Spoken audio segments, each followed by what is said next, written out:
مولاي صلي وسلم دائما أبدا على حبيبك خير الخلق كلهم، على حبيبك خير الخلق كلهم.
فرج بها كربنا يا واسع الكرم، فرج بها كربنا يا واسع الكرم. مولاي صلي وسلم دائما أبدا على حبيبك يا خير الخلق كلهم.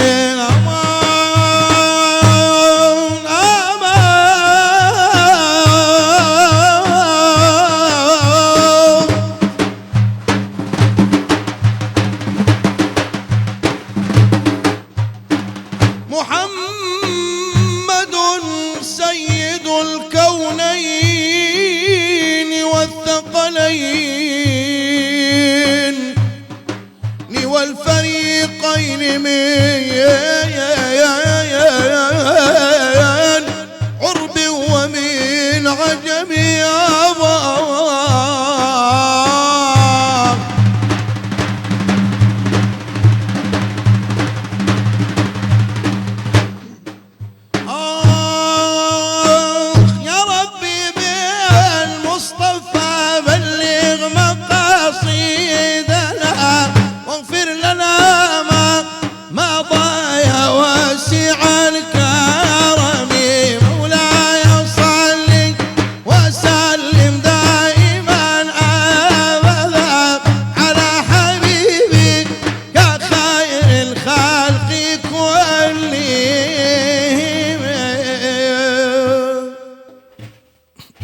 اللهم صل على محمد وعلى آل محمد. اللهم صل على محمد وعلى آل محمد. الفاتح لما أغلق والخاتم لما سبق، ناصر الحق بالحق والهادي إلى صراطك المستقيم. اللهم صل على محمد وعلى آل محمد. أي بارك الله. مولا صلي خوشترين دسبك.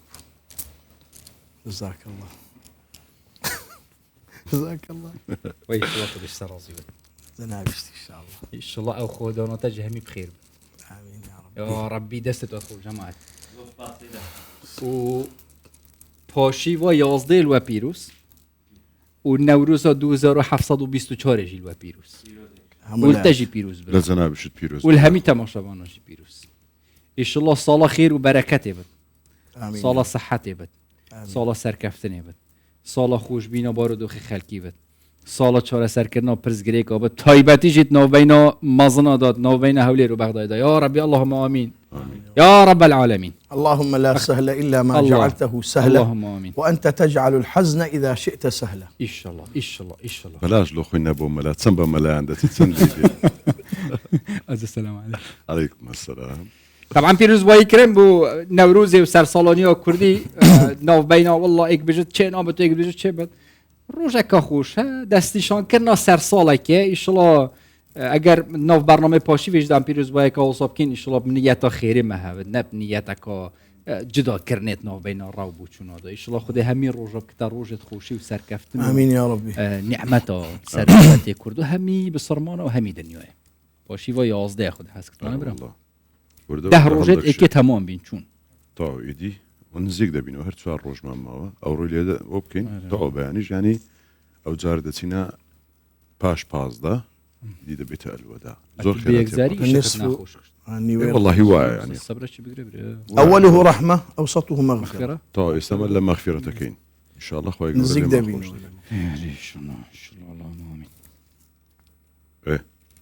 دبري جناب الفرمو يك ساعات أقصدك مريا قيناك هرب خود فرمو يلا خدي حس كتفش بابات ما جدا يعني هم شلواني إسلامي و آلياني آيني و هم شلواني بطيبتيش جيانا ميا بسرمانان و جيانا ميا ناوا كومالگا كردي دا و خدي حس كتم دي مجارا افشوا دي مجارا نوروزي جي نيف برا نتوا دا و ديروك دا و 2724 سال كرد جي بطيبتي جي و بونه هل كف تاد گرن خدي حس كتم دي پشتی بابات ما گرنگ يه آيني ام دي وي بابتي جي بحس كين لا افشوا قال جرات تيبا رمضان بيروز ها بابت معامله كرني تعامل كرين وفروتني حرام حلال كان جيد بتاع حرام كان جي حلال هر کسی که طيبه تجي فروتني مثلا كوبا كيدي $100 فروش كابرا رنگ 5000 فروت بت درسته و ندرسته يعني جي خارنو و خارنا گرام بكت او كان جي حرامت بت يعني جي كان جي حقي خدان يا طيبه تجي مثلا رباتيه سوتيه قرستيه خصنا سر زياده خصنا سر كاتك انسانك كسيك كالاك دكريت بقصد زياده دخريت السر لا تحالتك اما ريبيدراو دبيتو حلال دبي لا تحالتك ريبيدراوني حلاله بشيك لما ملكردنا الربا والسوده كيوتناوي ايا امانه كاميان حلال كاميان حلال ياخذ قورينوي كالا بكالا بالضبط بون من غنم بغنم زير بزير زيو بزيو امانه دروستن ياخذ اوشتاني كقورينوي ام بيدكري لا شريعه الاسلام ده كاميان ريغا بيدراو وكاميشان ريغا بيدراو وكو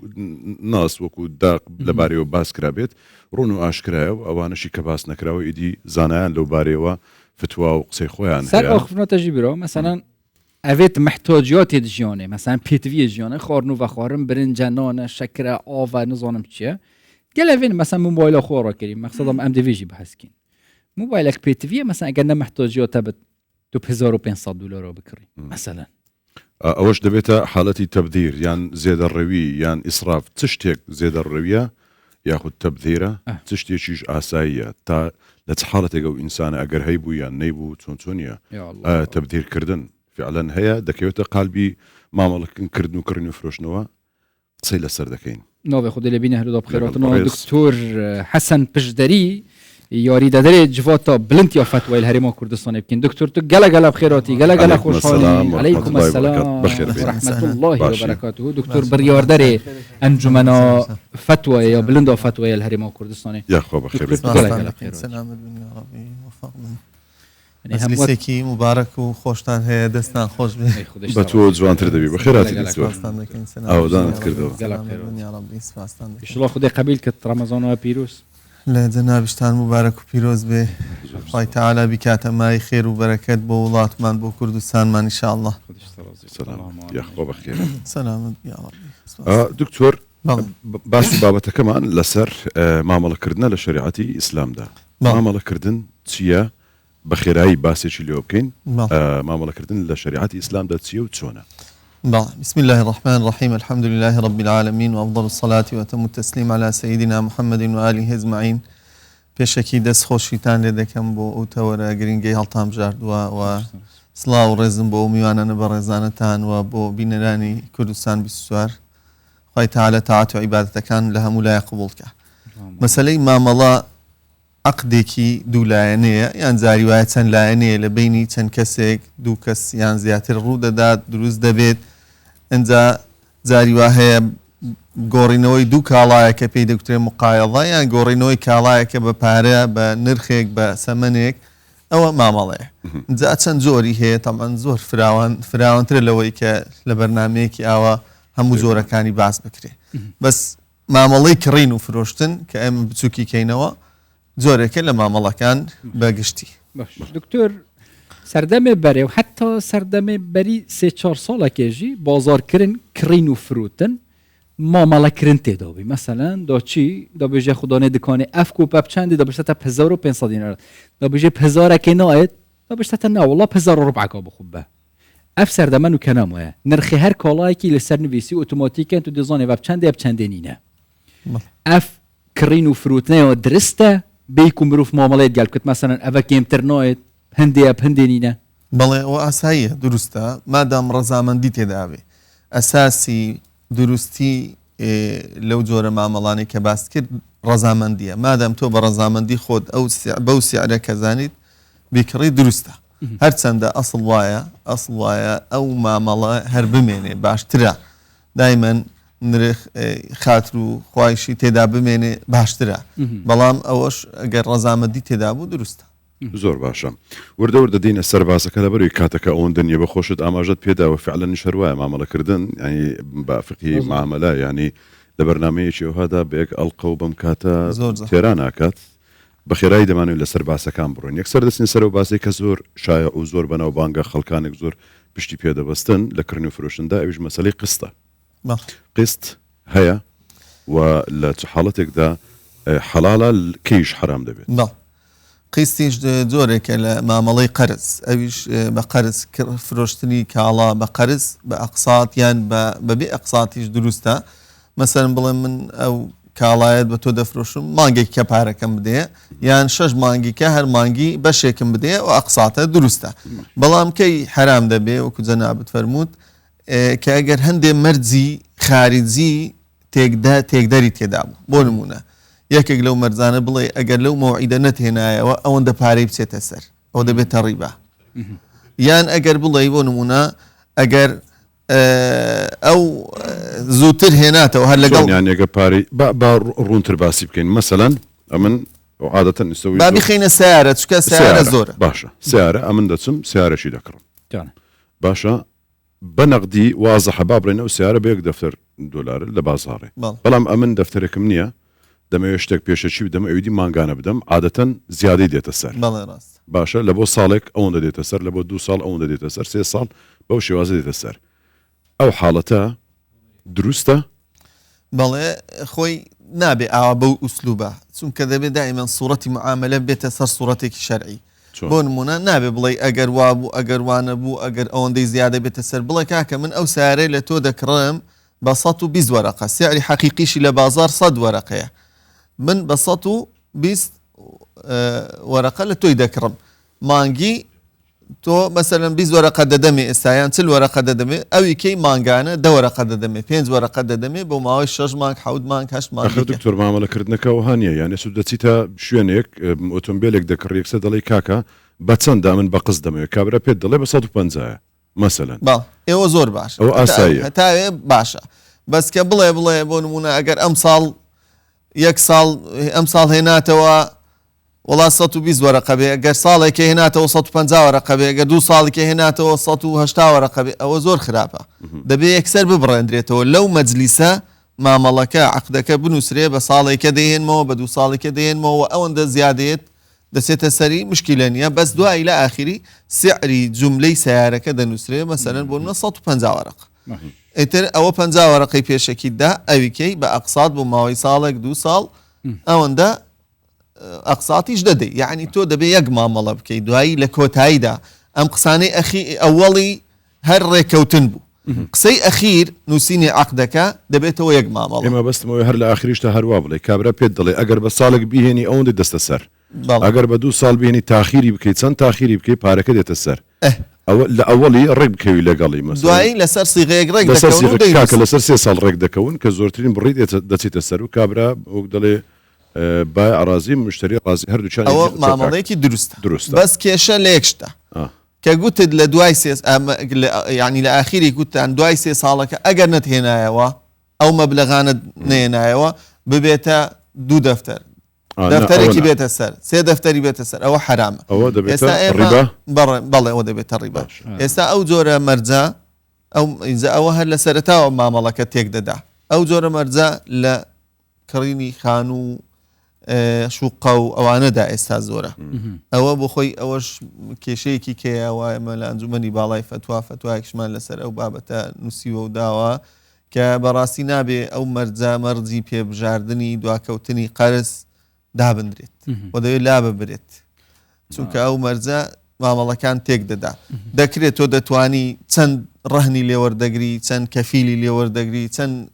وەسیقەیەک دادەنی بۆ خۆت دروستە بۆی کە ئەو پارێت زەمانی هەبێ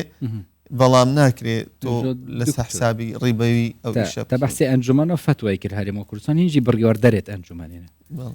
ئەو پرۆژێت لە هەرێمە کوردستانی تێنە ئاواکردن و قەستە شقا بەحەس بکەین هەمیل دی فێبڕیارێت چن یانجی سەدا چەندن دی فێبڕیارێت چن دە هەمە خەلک یە پشتڕاز بشکڕین و فرودنا وان شق ڕاست وەڵاهی نیسبەتێکی باشیان ئێستا یەکێک یعنی هۆکاری ئەو فتوایە کۆمەڵێک بوون لەو ئەو مستەسمیرانەی کە ئەو پرسیاران ئاڕاستی ئەنجومەنی باڵای فتوا کچکە فتوا بەبێ پرسیار پێش دەبێت پرسیار بکرێ ئەمەنجا فتوا دەدەین فتوا بۆ خۆی هەر تعریف و پێناسەی لە شەرع وایە یعنی پێش پرسیار هیچ قسە ناکرێ پرسیار دەکرێت ئەنجا وەڵام دەدرێتەوە ئەنجا ئەو وەڵامی ئەو کۆمەڵە مستەسمیرە بوو کە دەیانویست پابند بن بە شەریعەتەوە و ئەمەش وەڵامماندانەوە و دیارە نیسبەتێکی زۆر هەیە نسبەتە زۆرترن ئەون یانژی وەڵی نا کەمترن بەداخەوە یعنی ئێستا ئێمە زۆر زار لەگەڵ ئەو شەریکات مستەسمیرین زۆر زار ئێمە دەمانەوێت ئێوە بتان خەینە سەر سیغەیەکی حەڵاڵ بەبێ ئەوەی کە ئێوە ئیشەکانیشتان لێ تێکچێ ینی لەوانەیە هەر وەکو یەک یان قازانستان زیاتریش بێ بەس بە شێوەیەکی شەرعی خەڵک تووشی حرام مەکەن بەڵام زاری وایە بە قسەمان ناکەن یعنی ئەوێت ئۆخفنەوە نەکری چووینەت بۆ بێ ڕیبا و سوێدا هەندێکیان بڵێ ئەرەوڵا چوونە بابی ڕیبا زیادیان وەرگرت بێ کە تا فعلەن تەطبیقیان کرد بێ فعلەن ئەگەر تاخیری کرد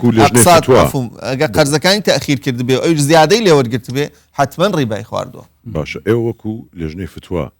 خەڵکان ئاگادار دەکەنەوە فلان کۆمپانیا فلان جێگا بەم شێوەیە مامەڵە دەکات تکایە ئاگادار بن ئەمە ڕیبایە لەبەرەوەی ئێوە وەک چۆن دڵی لە ڕووی شەرعیەوە چاوساغی کۆمەلگایەکن ئێوە فتوا دەردەکەن دەبێ خەڵک ئاگادار بکەنەوە کە کامە شوێن ڕیبایە ئەمە نازانم بەڕاستی وەنیە ئێوە کە دوای ئەوەی لەگەڵ ئێوە دانیشتون نەگەیشتنەوە ڕێککەوتن بە شێوازێک مامەڵە دەکەن کە ڕیبایە باشە پاشان ئێوە لە ڕێگەی بڵاوکراوەکانی خۆتان لە ڕێگەی سوسیال میدیا خۆتان هەتانە خەڵکی لێ ئاگادار دەکەنەوە کە فلانە شوێنە ڕیبایە مەچن سەردانی بکەن بەڵێ دەیان فتوای لەو بابەتەمان هەیە دوای بەناوهێنانی کۆمپانیا و جێگاکان بەناوهێنانیشیانەوە هێنا هەمانە حەز ناکەم لێرە ناوی هیچ کۆمپانیایەک بەرم لەبەرەوەی نەبێتە بابەتێک بەڵام دەیان فتوامان هەیە خەڵکمان لێ ئاگدار کردوونەتەوە کە مامەڵیان لەگەڵدا مەکەن لەبەرەوەی تووشی حرام و ڕیبا و سوخواردن دەبن دکتۆر ئەس بەحسێ بابەتێکی بکەین بۆمە باش شڕۆڤێکی گەلە جۆرات بابەتی کڕین و فرود دەبژن هەکە دوو طرف من ئەز و برای خۆینە ئەم دێ بخۆ کڕین و فرود نەکەکین کو زێدەیت کەفتە سەر مەقسەدە من ئەوە ئەگەر هەندە ساڵا بدی هەندێک پارەدێ کەفتە سەر بشت بەس ئەمما لایەنی سێب کەفتەت نۆڤ بینەوەنادا کو بۆ نمونە بانقەکە وی وەختی شلوانی شەریعیڤە پرزگرێک چێت بێت شەریعەتیڤە چاوەیە لایەنی سێ مەسەلەن بانقێک دێ کەفتەت نۆڤ بینەوەنە شنی ئەس پۆرە بدمەوی vێت بانقش وەرگرن کەنگی درستە کەنگی حرامت زۆر جوانە ئەوەش بابەتێکی ڕۆژە بەڕاستی بە تایبەتی ئێستا لە سیارات ئەو ئیشە زۆرە دەبینی تۆ دەتەوێت سیارێک بکڕی یەکسەر دەچی مەسەن سیارەکە بکڕیت ئەو کۆمپانیای سیارەکان دەڵێ بڕۆ لە ماق چەکەکەی بێنە چەکەکەی بێنە ئەنجا سیارەکەت پێ دەفرۆشم ئێستا کە تۆ چەکەکەت برد یعنی چیت کرد یعنی تۆ پارەت قەرز کرد لە بانق پارەت قەرز کرد لە بانق تۆ ئەنجا بانقەکە بە زیادە پارە دەدا بە تۆ هیچ بانقێک بە قەرزی حەسەنە پارە نادا بە زیادە تۆ پارەت وەرگرت لە بانق ئەوە ئیشێکی حرامە بەڵام ئەی شێوە حەڵاڵەکەی چۆنە شێوە حەڵاڵەکەی ئەوەیە بانق بۆ خۆی سیارەکەی کڕی بێت ئەوە بەکڕینێک دوایە بۆ جاری دووەم سیارەکە بە تۆ بفرۆشێتەوە یعنی کاڵا بە تۆ بفرۆشێت نەک پارەت بە قەرز بداتێ بانق دەبێت کاڵا بفرۆشێ چونکە خۆی لەبەر چەند حیکمەتی زۆر گەورە ئیمامی ڕازی و ئەزانانی معاصر باسی ڕیبا دەکەن کە چەند پیسە ڕیبا مۆرانەیە ڕیبا حکمەتی زۆرە بۆ حرامکردنی بۆ نمونە با هەندێک لە حکمەتەکان تا بۆ باسکەم ئەگەر وەختە بێ ئێستا من ئەگەر من و تۆ مامەڵەیەکی ڕیبەوی بکەین من دەفتەرێک بە دەفتەرێک و 20 وەرەقە بدەم بە قەرز بە تۆ بڵێم 6 مانگی کە ئەو دەفتەرم بۆ بێنەوە بە 150 وەرەقە لێ دەستێنم ئەمە ئێستا بەس من و تۆ مامەڵەمان کرد یعنی بەس من و تۆ دوو کەس لەو مەبلەغە پارەیە ئیستیفادەیان کرد بەڵام ئەگەر بێت و من بێم بەو دەفتەرە مەسەلەن سیارەیەک بۆ تۆ بکڕم تەکسێکت بۆ بکڕم تۆ ئەو تەکسیە چەند کەس ئیستیفادەی لێ دەکا ئەو کەسەی ڕۆنگۆڕە ئەو کەسەی مەعرەسی هەر لە بیدایەتەوە ئەنجا ئەو غەرامە و ئەو بازانێک کە هەن دادەنرێ ئەنجا ئەو نەفەرانەی کە سواری ئەو تەکسێ دەبن سایاق تەکسیەکە کە ئیشی پێدەکە عایلە و خێزانەکەی کە سوودی لێ دەبینین بەنزین فرۆش ئەنجا فیتەر ئەوە هەمووی لەو دەفتەرە ئیسیفادەی کرد بەڵام ئەگەر بەس دەفتەرەکە هاتبایە و چووبایە لای ئێمە دوو کەس ئیسیفادەیان دەکەن بێجگە لەوەش ڕیبا بەڵام وا هەیە دەڵێم لەو بۆ منە دوور لە جەنابەت من تۆ معاملەیەکی لەو شێوازە دەکەین دەفتەرەکە لە تۆ وەردەگرم بە هەمان شێوە من دەچم خانوویەکی دیخەمە سەر خانوویەک یان دیخەمە سەر ئۆتۆمبیلێک بە هەمان شێوە بەس هەر خۆت ئیسفادت کرد یعنی نەهاتی خەڵکێکی کە بخەیتە ناو ئەو مامەڵەیەوە هەر تۆ خانووەکەت کڕی و تەواو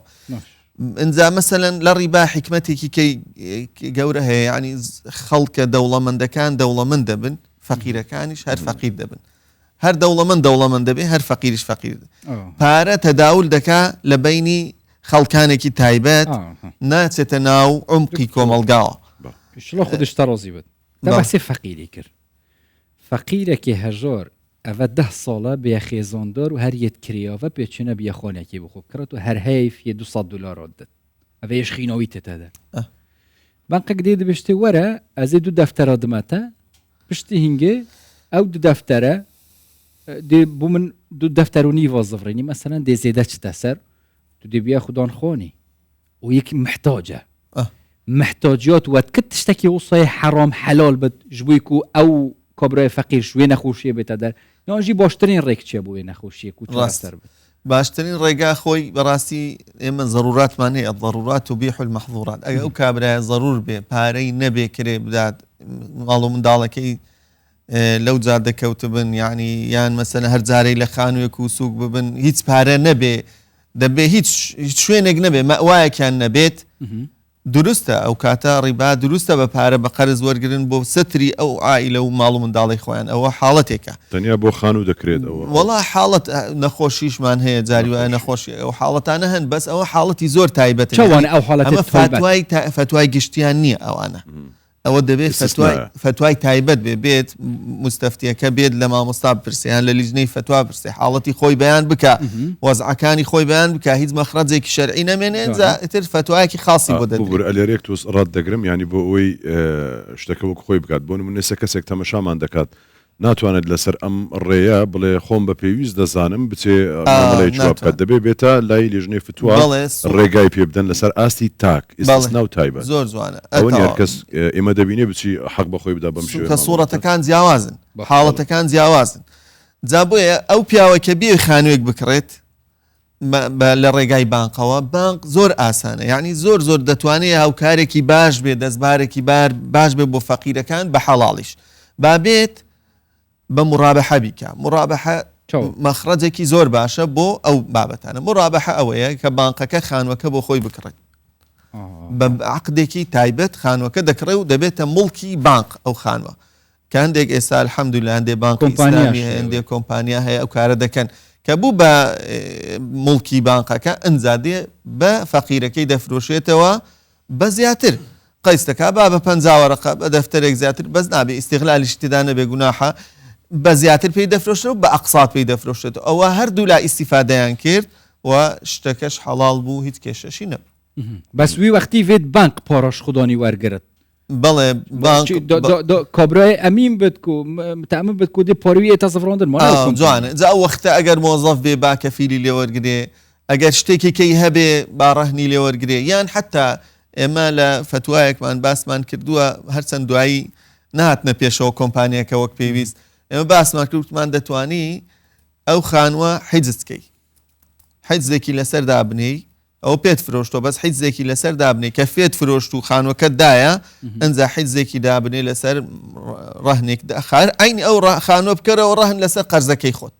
بڵێ هەتا قەرزەکەم بۆ نێنیەوە خانووەکەت نادەمەوە ئەوە مەخرەجێکی باش و ڕێگەیەکی باش والله دکتۆر سەروێ ئەخفنەخۆ حەسکم یعنی تو بوو بینەرە ئەvێ ئەخفنێ بێژی حتا بۆ سوشال میدیۆیش هەر کۆبرایەکی حاڵەتێکی هوسا هەبت بێتە دەفوە لە ژنۆفەت وێ فتوایەکە تایبە سەر ئاستی تۆکە کەسی دەبوودن بەتەکید وایە زۆر سوورەتمان هەیە بەس ئێمە بۆ فتوای ئامی بانقمان هەیە یعنی ئێمە دەڵێن کاکە بانقەکان وەرن بە تایبەتی ئەو خەڵکانی دەیانێت حەڵال خۆر بن زۆر بە ئاسانی وەرن ئێوە پارەی خۆشتان ئیسیسمارکەن هاوکاری فەقیر و هەژاریش بن بە مرابحە کە بابێکی فقهیە بابێکی معاملاتی شەرعیە وەرن ئێوە شتەکان کاڵایەکان بۆ فەقیر و هەژار بکڕن دوای پێیان بفرۆشنەوە بە زیاتر و بە ئەقساط با بڵێن ڕیبایان تێدایە ینی ئەهلین یان چین ئەو بانقانە بەڵێ هەندێکیان ئەهلین زۆربیان ئەهلین حکومی ئێستا لە حکوومەتی هەرێم قەرز ناداتە هەوڵاتیان تەنها حکوومەتی مرکزیە حکوومەتی عراقیە دەنا حکوومەتی هەرێم قەرزینە هەموو ئەو بانقە ئەهلیانن هەندێک بانقی ئیسلامی باش ئێوە وەکو لێژنەی فتووە بۆ ئەوەی کۆمەڵگەی ئێمە کە کۆمەڵگەیەکی وقتان دەزانن مسلمانە هیچ داواکردنێک داواکاریەکتان بەرز نەکردەوە لە ڕێگەی حکوومەتەوە داوا بکەن کە ئەم بانکە ئەهلیانە ئیجبار بکرێن یاخود ناچار بکرێن بۆ ئەوەی کۆمەلگاکە تووشی ڕیبانە بێت ئێوە ڕێنوێن و ڕێنشان دەربن لەوەی کە تەنسیقێکتانە بێت لەگەڵ حکوومەت ئەم بانقانە بەم شێواز و سیستەما کە شێوازێکی شەرعیە بۆ ئەوەی کەس زەرەربار نەبێت بەڕاستی کۆنتاکتێکی وا پەیوەندیەکی وا دروست بکەن بڕیارێک بۆ بانقانە دەبکەن بەم شێوازە ڕەفتار بکەن کە ڕیبا وەرنەگرن هەوڵتان داوە شتێکی ئەوها وەڵاهی لەپێنا بەرژەوەندی خەڵک ئێمە لە بەرنامەماندا هەبوو فترەی پێشوو کە هەندێک زروفی اقتصادی تێکچوو هەر سیمینارێکی گەورە ساز بکەین بۆ ئەو بانق و کۆمپانیایانە کۆمپانیاکانی سیارە و بانقە ئەهلیەکان خەریک بووین بەس تا ئێستا نەبووتە بواری عملی بەڵام وەکو داواکردن لە حکوومەت تا ئێستا شتی وا داوا نەکراوە چونکە تا ئێستاش بەڕاستی هەندێک جار ئەنجومەنی باڵای فتووا لە هەرێم مەسەلەن تعاملەکەی وەکو بڵێن تعاملێکی زۆر وردی لەگەڵ ناکرێت پێت وایە خەڵک ئەو داوایەتان لێ بکات ئێوە هەوڵ دەدەن ئەی بۆچی ئەگەر خەڵکێک بێتە پێشەوە ئێمە زۆربەی کات ئێمە بە دەم پرسیاری خەڵک داواکاری خەڵکەوە چوین و تا ئەگەر داواشیان نەکردبێ خەڵک حەزیان لێ ئەو داوایە بکەن حتمەن خەڵکێکی حەڵال خۆری زۆر هەیە کەواتە خەڵکی خۆتان بخوێنەوە و تیان بگەن و هەوڵێکی ئەوە بدەن وەکو پێشنیارێک ینی لە پێناو کۆمەلگەی کوردی و کوردەواری کە کۆمەلگەیەکی مسلمانە تەنانەت ئەوانەی دیکەش کە مسلمانشی تدانێ بۆ ئەوەی زەرەرمەند نەبێت ینی بەرژەوەندێکە ئەوەیە پێشنیار دەکەین ڕیباش گوناهێکی کەبیرەیە دەبێتە مای نەکبەتی و نەهامەتی بۆ خەڵک و بۆ میلەت و بۆ وڵات و بۆ نیشتیمان و ئەو پێشنیار ئێمە بە دوو جار باشە جارێکیانەوەی کە گوناحێک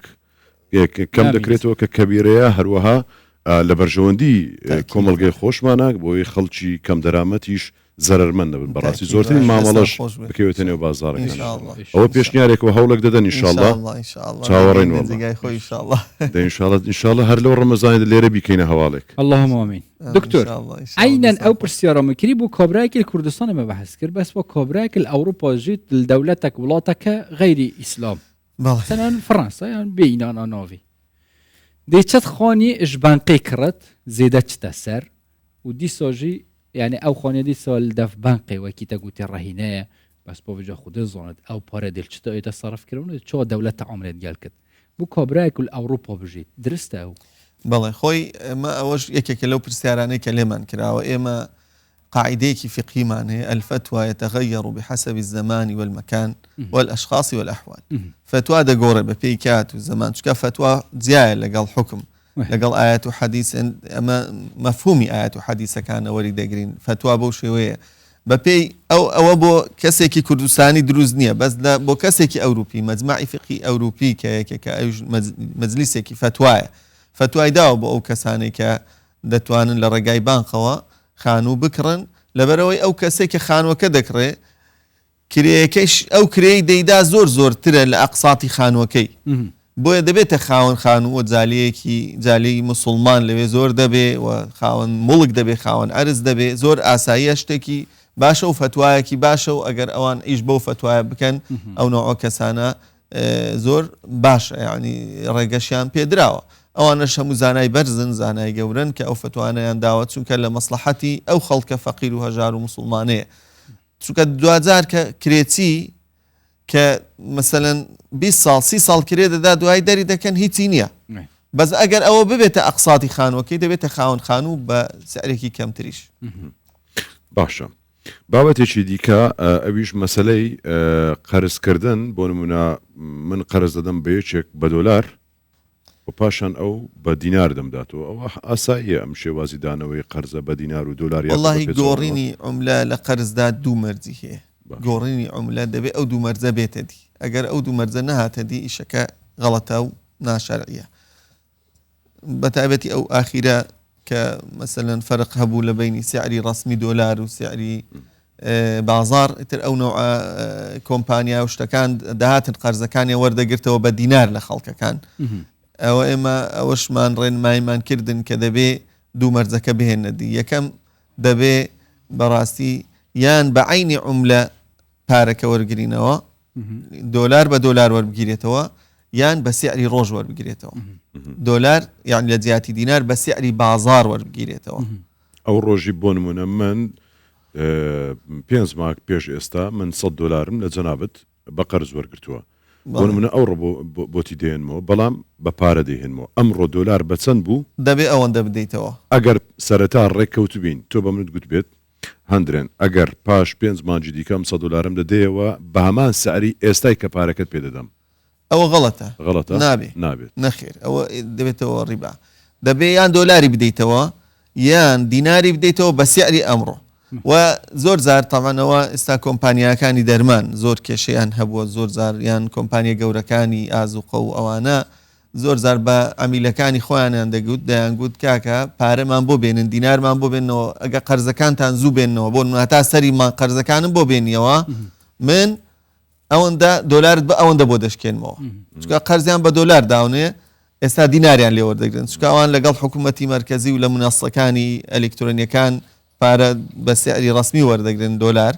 زابۆیە ئەوان دینار وەردەگرن بۆی دیناریان زۆر بە بیبن سعری ڕسمی دۆلار بکڕن ئەوان لە خەڵکەکە دەکرد ئەمە پێمان گوتمە کاکە ئەگەر خاتریان دەگرن هەر دینار دۆلاریان لێ وەرگرن کەواتە بە هەموو شێوەیەک حرامە یان دەبێ عینی دیناریان بدەنەوە بە سعری ڕۆژ ینی دینار بە دینار دۆلار بە دینار دۆلار یان دۆلار بە دینار بەڵام بە سعری هەر لەوە شتێکیشم بەبیر هاتەوە بۆ نمونە ئێستا بەشێک لەو کۆمپانیای کە دەچی ئۆتۆمبیلیان لێ بە قسط دەکڕی دەڵێ ئەگەر بێت و بە خۆمان سیستەممان هەیە دانراوە ئەوە دەڵێ ئەگەر بێت و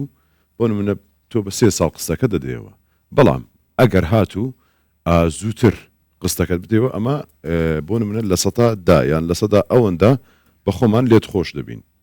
ئەوە ئاساییە ئەگەر زووتر پارەکە بدەوە لە کاتی خۆی ئەوانیش لێت خۆش بن لە نسبەتێک ئەم ناو عشەرتە لە ئەوڵەوە نابێ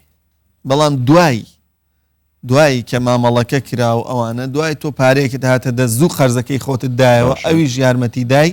ئەویش کەمتری لێوەرگرتی دروستە بەس لە ئەوڵەوە ئەم مەرجە دابنێن ئەوە مامەڵەکە لزومی تێدا دروست نابێت لزوم یعنی نابڕێتەوە مامەڵە لە شریعەتدا دەبێت ببڕێتەوە باش ئەگەر دواتریش مەسەن لە ئەوەش نەبڕابێتەوە دواتر بڵێم کاکە ئەمن ئەگەر ئەو مانگەی مەسەلەن زوو ئەو ساڵ زوو بۆ تەواو بکەم لێم خۆش دەبی ئەو معاملەش جارێکی دیکە بکرێتەوە دەبێ ئەگەر دوای یەکەم جار ئەو قسەی نەکرا بوو دوایی کرا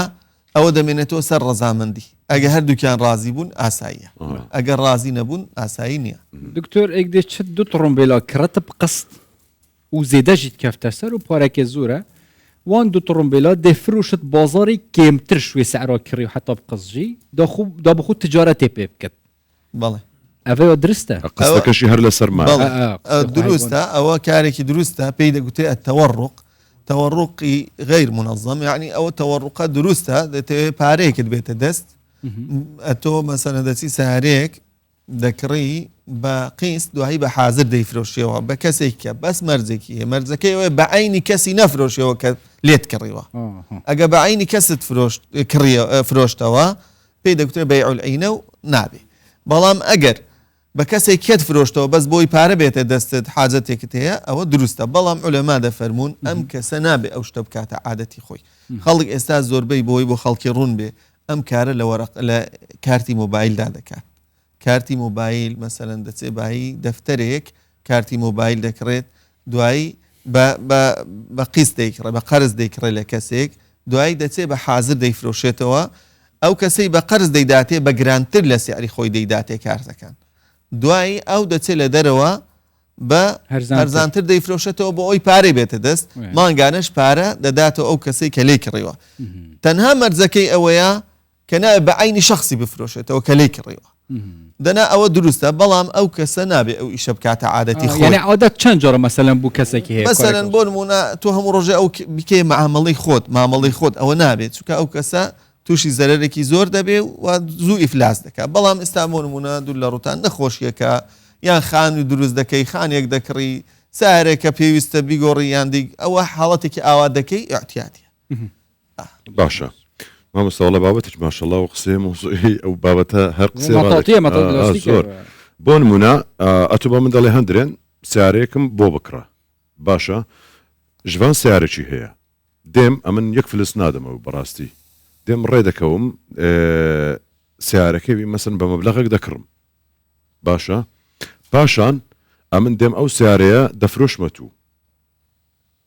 وازەحەوە نیە دەفرۆشمە تو ینی بە حوسن و ڕەزاش ینی بەڵام من پارەم نەدایتێ بۆ نمونە بە دەفتەرێک و بە دەفتەرێک لەویم کڕە ئەمن بە دەفتەرێک و 50 وەرەقە دەیدەمە تو پێش دەڵێم بەوەندەی لێم کڕە یەک دینار وەرنەگرت بەڵام پارەشم نەدایتێ کە پارەکە لە تو وەردەگرم دەفتەرێک 50 دامە بەرچ خۆم دەفتەرەکە دەدەمە ئەوە دەبی ئەو پێ دەوتێت المرابحة للآمر بالشراء ئەگەر المعاملەی تۆ لەگەڵ کاکشڤان بە برایەوە و تەواو بوو یعنی قەبزت کرد تۆ تەنها ئەوەیە شت بە قەرز کڕین دروستە یعنی تۆ سیارەکەت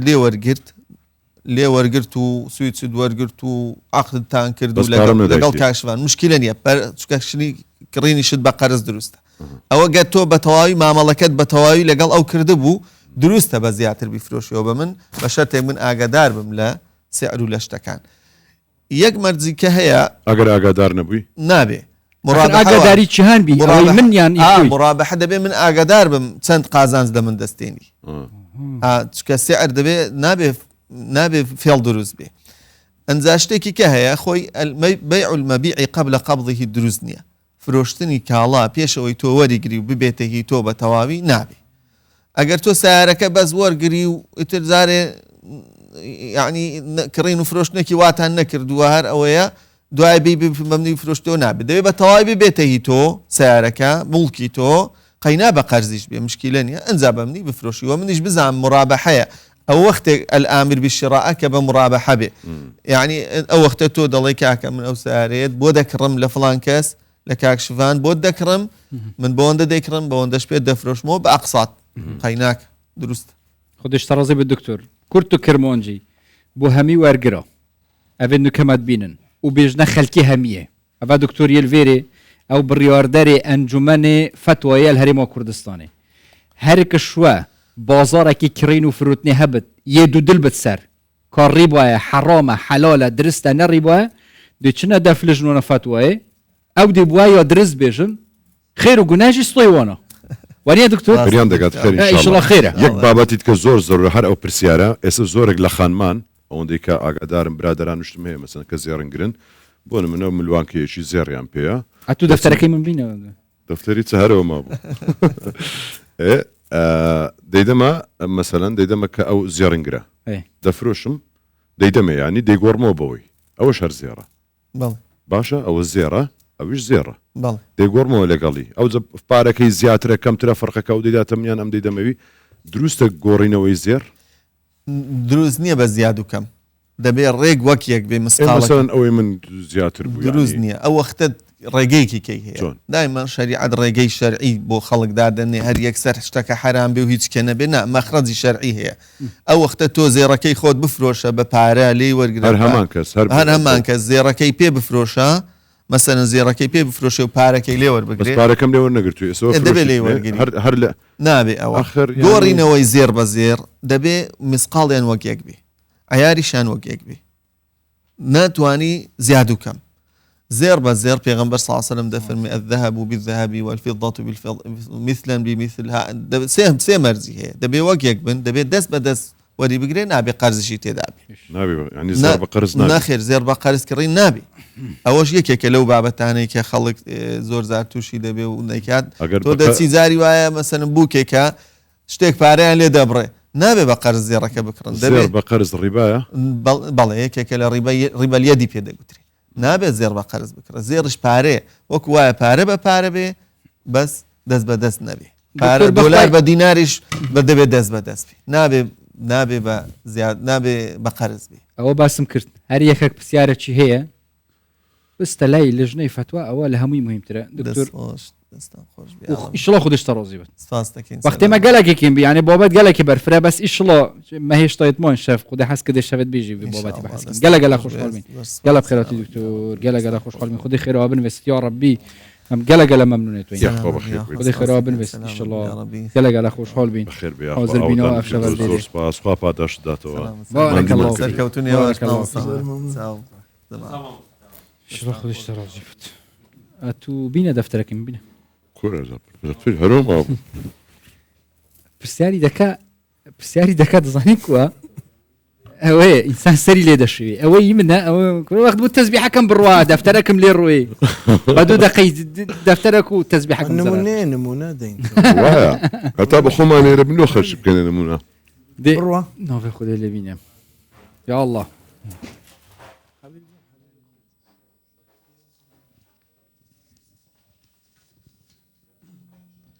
صلوا على الحبيب طه الشفيع سيدنا محمد.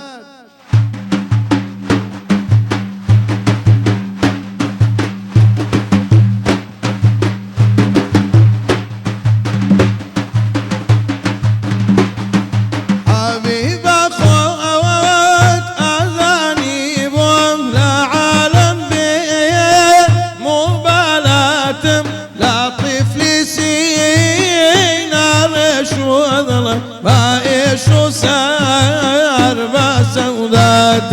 لا طفل سينا رش وظلم بايش وسار بسودات.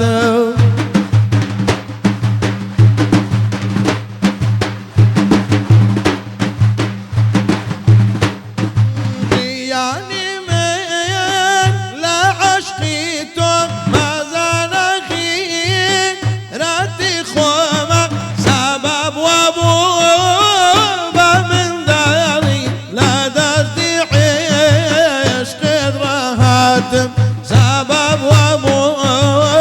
ما من داري لا دردي عيش قدرات.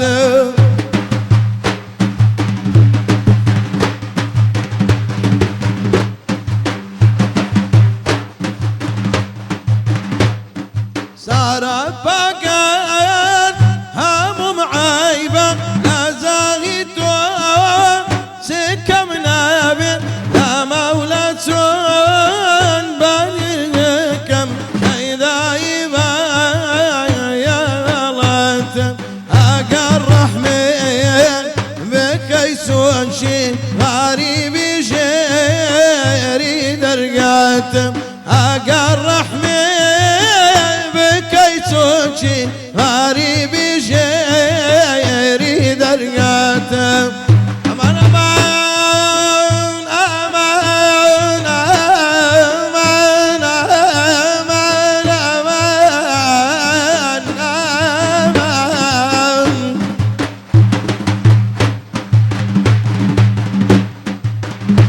سيدي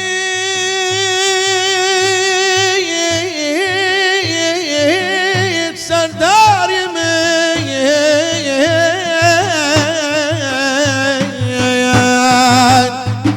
أي محرمي يسرار يمين اللهم لسار تو يا رمين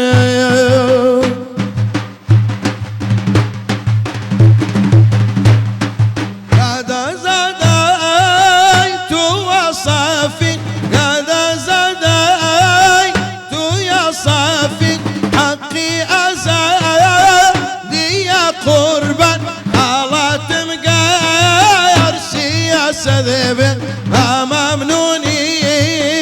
أوهاتم هالاتم قارسي يا سذبن ممنوني أوهاتم. اللهم صل على محمد. هي بارك الله فيك ويش الله خدش ترازي بك ماندينا بني يا أخوة دست الجماعات يجي تخوف كاك أحمد ورزور مانديا والله دست اقام ليبو ما عندي بو. والله ما عندي نبي ما شاء الله دست هرسك وهاي يعني جبلي برنامج باشيف چونكي هي رمضان جريداي بتيجي يعني فان بابتت ونارية جريداي اسلامي هذيك دوسي بروجي كتين ما شاء الله والله دست كابسام ما شاء الله دست بنزي وبارك بس كل داله ده في قرميدي او زاد دنگا چيليه ما شاء الله دنگا چي تايبتي ليه ان شاء الله شوك توشي دكين ونيا ما يلا بابرو قد حاضرك دي الشبكه بيجني وانا تستجد تايبت ما بيشكشك يا الله يا خدي مال دست بك بحثي نوروز كر ما مصانيه والله ما نوروز بيروس كري ان شاء الله همي روزة شنوية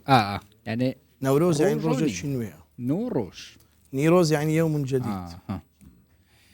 باشه چافکانی دیرو کدا مثلا چه هاتیه بحث کرن چونکی گلک نتوانه اوه توی بزی سروی دمی دا بحثا نوروزت کنو سر ساله و بجا گل جارا کرد حتی نبین خدا که چاویا کرده که چاویا فارسه که چاویا نتوانی که دیال یه دیر و یه تنزی هموي افغانستان كازاخستان فارس يعني كردستان زور نتوي ديكاش يعني لو روجدا تقريبا تعقيداتك يعني وكبريخ الكبو يروني انا اخرها بجا اوه خدا حس كت افشا بقى بدي بحث كين بو بحث كرنا في بابا تيجي ما كاش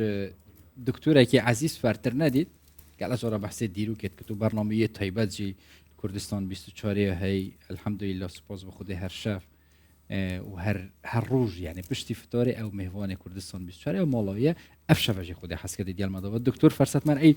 ام خيراتنا دكتوري بكين وقلا بخيراتي دكتور قلا خوشحالين افشاوتو ديال مدى عليكم السلام ورحمه الله وبركاته دكتور نزات بارتوكينا تا بي تي في بينينا دي نعم يا اخو بخير بدك قلا بخيراتي دكتور رمضان بيروز خدا قبيلك ان شاء الله ان شاء الله زي قالك ممنون يا باش بيروز بت صحتك الحمد لله صافي قالك ممنون صحتك كولا قال رمضان الحمد لله اخوي والله بشكل عاوزني جبراف او دياب سمكات يابا اري والله لا فوي فيضان الدهوكي وزاخواري والله بشكل ان شاء الله خدي هولي كوري هميها جارو خدي دافيد كورا صاف سريده هاتي هميها بيك باك عندك جارا يعني خلکی جی گازنده کردن راستش رخی کی و حقی وانه چه آهنگ صابینه گران و کارسات هبینه راست و دو سه جا بسری خواستن هشکروی بروش کی هات و سال 2012 و 2012 چه کر باید ابله به 2012 او پروژه خلاص بوای بس با جداخی ان شاء الله دو کارسات دوباره نه بر پر دیرو که وکین دکتر بله و هم امش ناو نوروز بحث کین یکم جار دیرو که دا ناو نوروز هاد بتا نویسین و هاد بتا بلگه کرن و هاد بتا را کرن کنگی بیا و چه پرتوکه که بیا تستاکی و صحیه راستی نوروز جشنك كيفنا يعني كيفناتيا مجوي يعني هيك قرآن اما جبت كت بختي بحسي ابراهيم كت عليه السلام بري 4000 ساله 2000 ساله بري زاينيه ابراهيم صلى 1905 بري زاينيه بيش يوم الزينه وقت ابراهيم يربو صنم شكان دين او رج يوم الزينه بو فسرت بصمانه خرد بجن او رجا نوروز بو او رجا نوروز يوم الزينه وقت الصنم هاتينا شكاندن خلك الحفله وهنجو بينا بله مجيل بون او شو صنمت اوشكاندن صنم مازن شكانت كنت بل فعله كبيرهم او بري 4000 ساله بري 4000 ساله آهنگ هاتينا گيران بله بو شوره كيري هاتي بما بيوم الزينه هرلا اوي تيروتشي موسى عليه السلام ايش بكاراتو لو روجا داك ابوي ساحر كان بله او جا بشتي وياو او بشتي وياو او بشتي بحفص الصلاه فرق اوه سيرش مكر كو كافنتر يعني وتشبت حتى كريستنسن بيجت كريستنسن زانايكي دانماركيه قالك مختصه بايرانيات يعني ايرانيات فير يعني ملتت اري حمي نا ايران يعني كفارس لا ام خلت جايين تم بيجي كرت ملتك اري يعني ايرانيه اصل اخو كلمه ايرانوفيتش يا ابويا اريان يا ابويا ايران هي ايران هي فكانيه يعني صار 1935 شاهي رضا پهلوی افنا ودانسته ایرانی هر که برد گوته ولات فارسا ورد گوته بجا او بيجت اف ججنا زفرت زكموكا بابلي زكموك وجيشنا كيفنا عراق كيفنا جات وقت شبت اكاديه وسومريه يعني هيشتا كيفن تربيجت او هيشتا كيفن تربيجت هيك بشتا سومريه دي عمل بتا 15 سال بمنات 15 سال معناها هي كيفنا قالك ووقت كده قران جيل يوم الزينه كم مفسر خرب يوم الزينه رجا ججنه يعني رجا جانه زينني بهار يعني خملاندن يا بهاري همین دلیل انکو اوه یا کفنه جشنی که جدارت اسلامی گله بحث کن کشش جدارت اسلامی جوان بحث نکریه چه بحث کنا جدا يعني بحثي فكري بحثي نوروزي كري واتشتا كري طبريا قلت كتاب خد تاريخ رسول الملوك ثعالبي قلت في كتاب غرار السير يا بحث كري چۆن باسییان کردووە أول بحث كري كو هجاكو بتراب كردا وجري دايوا اختت بيشت شوا بوشي إيه. نوروزي دو تشتت هين دو شقت هين شقة كي ميثولوجيا ام بين افسانه اسطوره وشقة كي ديروكي هي ميجوي هي جام دي فيغافينا يميجوي افسانه كو ام بين ميثولوجيا ان اسطوره الفيري بتر ربطه بكردا وديردات باش وقت الضحاك بدي بوين دو كل سنه ملتي هاتين إيه. وهروجد فيد دو اوديا دو مشكي دمرو كوجن حلو جحيلا ولبدن بريخينها أري. شتي ملحمه كي لبدن دو بناي بيت دو طبخوي هبون اك كرمايل اك ارمايل دو وقت كي دلوا ما برو صوت فجحيلا روتين دوات كوجن يا الله. قلت ام دي جاري اكي كوجين وقال بزنكي جربان ناجح بو ايه ناجح بو قلت اوي براي كشتي مثلا كشت اك هلا قلت بخبره فراتشيا جابشت بانا چونه چی هرو مرده دو کشتن اک کشت اک هلا طرفی شو پاشی کردن دو بزن جيب على بطا بريفا شو جد بيجت او بيجن او جد درت اسلامي بيجن طبيعي فارس انا قلت كان بيجن او كومبون بونا بنرتي كردا ابي طرفين چونه چياي بتخو خلاص كده ابي خو خلاص كين او بنرتي كردانه اما وي وقت يجي تشيو هافولت ما بله هرچی والت کردا بون يعني بسكيل فير ربط كاتب كردا فالفير يعني كوفرافين وفا كردا جافاز جدرت اسلامي شيء كي نقلت كات حمي الفيري واد بيجت يعني بس اشكالك الفيري هي كريستنسن قال جا ربطنا كات بيشتي فارس ان ايرانيه كافن بيشت ايراني سعيد هبون بيشت نوروز هبو صدق ومهرجان دسبيكا زوستانه دمايكا بايزت هيد كفتا 26 حيوانه حساب كشش هيوا بيشتي 21 اوتت مهرجان يا عيدا مثرايا مثرا تقريبا تشيلي زفستاني ولا دس بيكاز ادي نبينا بايزو زفستاني حساب يعني دمايكا حيوانه دس بيت كات اوا هي فيو سي شش هيف نبينا وات كفن يعني شش هيف شان روجك نبينا ونبت اشكال بيشت فيري بحثي ودينات يكرن بحثي قوانينه كريستنسن بيجن بس برك يلك مازنه روشلات ناسا يلك بنافو دنجا صلاه 45 مری زان صلاه 45 مری كسر ياش في شرازات رنينه وابي جدرت كفجي هميه لو خاندين ناوی کاوین بس بهش کاوی هاتی سر آله ایرانه درفیش کاویان درفیش پیوکا پهلویه یعنی آله یعنی علم عربی آله کردی درفیش کاویان ور ناوی هاتی یعنی هندک وی گاوی گلک و کلیت هند گاوی جک فصل کن نوروزش کاوی نل گلک کل بیشن یعنی دو ماه یا هات که لگدان یعنی نوروز یا باید رمزک کو طغاتا و افيت ظلمت كانوا ام بيجا فيغافي مفهوم فيغافي ديكتاتورات فيغافي يعني شكاندين دماي كاتي الربط كرن جدرادانين جدرت كافن دوت شيك جدانا فيغافي بيجي يقول لك باش تعاجز من باش نا برافت نا او صعبتنينا يعني نوروز ومسألة كاوة دوشتي ليك جدان دي جدرت كافن بلا وكريستنسن تاكيد سيرفيت كات بس نافي كاوي هاتي وقت بحثي عالم ايران كان وقت ايراني چونه شري درفیش کاویان بری کاوت شوی ظلام کشخرا میرتر او آلا رات گرفته و ناوی هاتی شرق قادسیه بشتت خدا نبی کی کشت صحابه کی پیغمبر صلی الله علیه و سلم کشت گفت غرار بن خطاب الفهری ضرار خوب مشرک بود دما کی بسلمان بوی شرق قادسیه اوی خدا نبی کشت به صعب نبی وقاصی 3000 درهم دانه هدیه‌ای یعنی دیاریوی دانه وقتی خدا نبی کشتی درفیش کاویان بری کت درفیش کاویان شرق قادسیه او عالم بلند کت بری ناوی ویتت و جدال باشی بحث کن بجد کاو خلقی ابدیه آن کاویان خلقی اصفهانیه اصفهان کنی اصفهان اصل جهان يعني كردنيا ود بجد وصا او كريستنسن وضع لا كريس بس ود بجد كريستنسن لا بس يود كات بس جدال الدين دك جدال دي مثلا بجن كاو خلقي اصفهانية الفرج اشكالك ما هي الشكل ما هي الربط كان وقت جدالت جغرافي بحثي كردات كان بجد كردا استخري وابن خرداذبه في هردو جغرافينا بسلمان يتكافن وفارس نجي هردو شك فارسن ابن خرداذبه كتابوي المسالك والممالك واستخري من استخر باجرك فارسه استخري كتابوي مسالك الممالك بشتتا كردا چهار زوم هبون الولات فارسه بن اصفهان ده بن خردادا بيجت 4 زوم هبون هر زوم که 10,000 بون 10,000 مال بون اوه 40,000 مال بشتی بستخرب چند سال کاتید 40 سالات بشتی کردا 5 زوم هبون هر زوم 10,000 یعنی 5,000 مالت تخيفت افا هبون تو اختي زوم بشتي زوم خيفة اف بيفا يلا علماء خلت كي نسي الرموم ابخو زومه زوم بكردي يعني كيستان كبصرين بجني ني ام فيغوفيت بين ام ديشينا زوما فيغوفيت دفرمان بجني ام ديشينا زوما تشينا هند بيجن فيري مثلا انا كارغا سبيوتي جي بيانوف بله بله ها بله اف بيفا خلت بتصحيفه تشبوي غدرال تاريخ كردا كي دماي كي ام بحسن نرموم زوما يعني ساكي معنوي زومات كردا البرجي هبون ابن البلخي كيف فارست بجت كرد هند ببنا جلك هيك السيفي يعني فتنة نفضنا بايا ودشبنا كرد نكوش بنا لفاضوا في البلاد دا دنيا تهجيكن كرد بس دا دنيا تهجيكن افنا ايكي فارسة يعني هذا دليل ان ايكي كرد قوتيا بيكي فارسي قوتي كوي مطلعة فارسنا ما خدها قوتي ابن البلخي قوتي افنا وبشتي بشان صالك اجيك أمرية قلتي إيه كدي مؤرخة كدي وجغرافي ناسجي يبحث كردا كدي قلتي هكا مغولا دجمنا قال كرد نكشت بانا وقت مغولاتين كردا خدا بر كرد قال كشتن ومغول هم يجيبون وحش بون يعني كشوا وحشتنا الدنيا دا أفيد كهولاك وجنجيز خاني فريكرين أوجد بجد جارك بيج لفاضل في البلاد عندنا دا دنيا يجرن جالفيل بسيارتك وأصفان الفيري أختي توشي أصفاني شبت خلكي وازو ما بت شي جاوزو مت بن أصفان دابون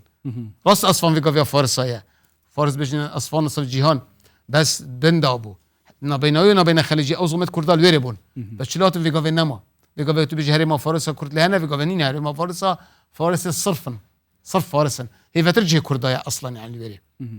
هو صاني ويري باشا تيش تقبل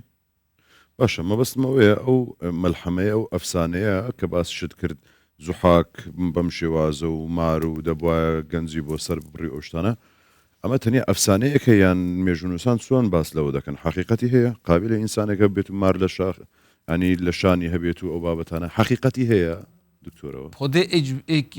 ديروك نفسك بصرمانة يعقوبي بله دوستادو نقطة دوه عندك بين صد حشت شهر أمر خدي كي مارخة كي مازنة يعقوبي كتاب خوش تاريخ اليعقوبيات بيجت فارس نشد بيجن عجيب وغريب فارس نشد بيجن لا معقولة وش تقول في كافيه مارسر ملت وابيتو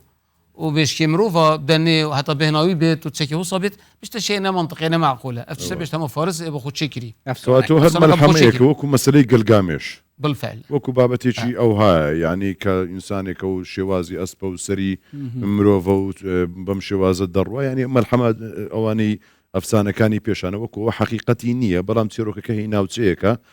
باشا كواتا أوي كباسد كرت نوروس كججنيكا جیاوازە لە مەسەلەی کاوە و زوحاک و ئەو بابەتانە بەڵێ دوشتی لێک جیاواز بەڵێ جواز نەورۆز بە تایبەتی ینی مەسەلەن چڕەبتێکی بە کوردەوە هەیە وەکو دیاری کراو مەسەلەن ینی ئەوە نییە تەنیا بڵێ هی کوردە یان هی فارسە یان هی ئەو ناوچەیە هەمووی ئەوانەی کە ڕەگەزیان ئاریە هی ئەوانە بەڵێ بەم شێوازە يعني علماء بيجن تبت الصحراء الصينية ما بين الصينية والهندي حطوا تشي مصري وما لا تأخرت جرت خو مصري أجي هي النوروز نوروزك خاص واجب طيبته هي فرق نوروز واش نوروز ملتت آري اف ملتت آري مثلا كردن فارسن بلوشن بشتونن صغدن افهمي جد جرت بدون ما كيف جا تركاش ياخذ داخل كيري آذري اتروباتين وندي كدي ياخذ داخلي بكيري اول جال نبون بس بشتي هاتين فرهنگا فارسي ورگرت بشتي ترك هاتين آسيانوين اف دفر گرتي شنيكا فرهنگا آري بخو ورگرت وهاد نسر او جهاد نسر شاش ابيدا هيك ابتدا نبون صربتي بتقويمي كرديه وهي ماذا ظن شو تقييم كردي شو ربط بالفيري الفيري هيك افا شقي ما شقي اسطوره قلت افسانه ما قلت جارك قديم دين شقي ديروكي ان ميجوي درست ميجوي ما تاريخه هي تاريخ ايراني او بيجي تاريخ كاسطوريه تاريخ ايراني يلا تاريخ خد بنت كافن كان بس تاريخ ايران نا كافنا وش نا كافنا تاريخ اعلامي ايراني شيك جدان تشبو منطقه اهواز اعلاميه بس كمين دوله فارس تشبوي دوله اخمينيه او انقلاب سر ميديا كيري كورشي كيري كو سالا 529 هي بريزاينيه شاه ايران سال 1907 ويكي اهنگ كامازن گيرا رئيس الدوله معزوم كيرن الشيراز و 2500 سال دوله فارس هاتي دامزراندن كما حساب 529 هي دوله ميديا هاتي دامزراندن سال 700 روايتي كده 708 بري زايني 708 كوات 200 سال تقريبا بلي ويا بري صدو شك صالة بري كوا دولتي ميدي كردي بلي 200 سال بيش دولتي دولة فارسية فارسية جا فارس اف هنگا گیران داوی برزکت و رابون اف اسطوره جيب كردا فنا افان بري فيغا ما جا بيكري هكان بينا مثلا ضحاكي الفيري ضحاك بيفا كعربيه ابخوياش اجدهاك هاتي هكان خو بينا جاكري ضحاك دزفنا ضحاكي بيفا ضحاك اصل خو كلمه استياك ملكي ميدي دمايكيه ابيش كاستي ابي كرشي انقلاب سركدي با بيري كرشي اجداي كيفا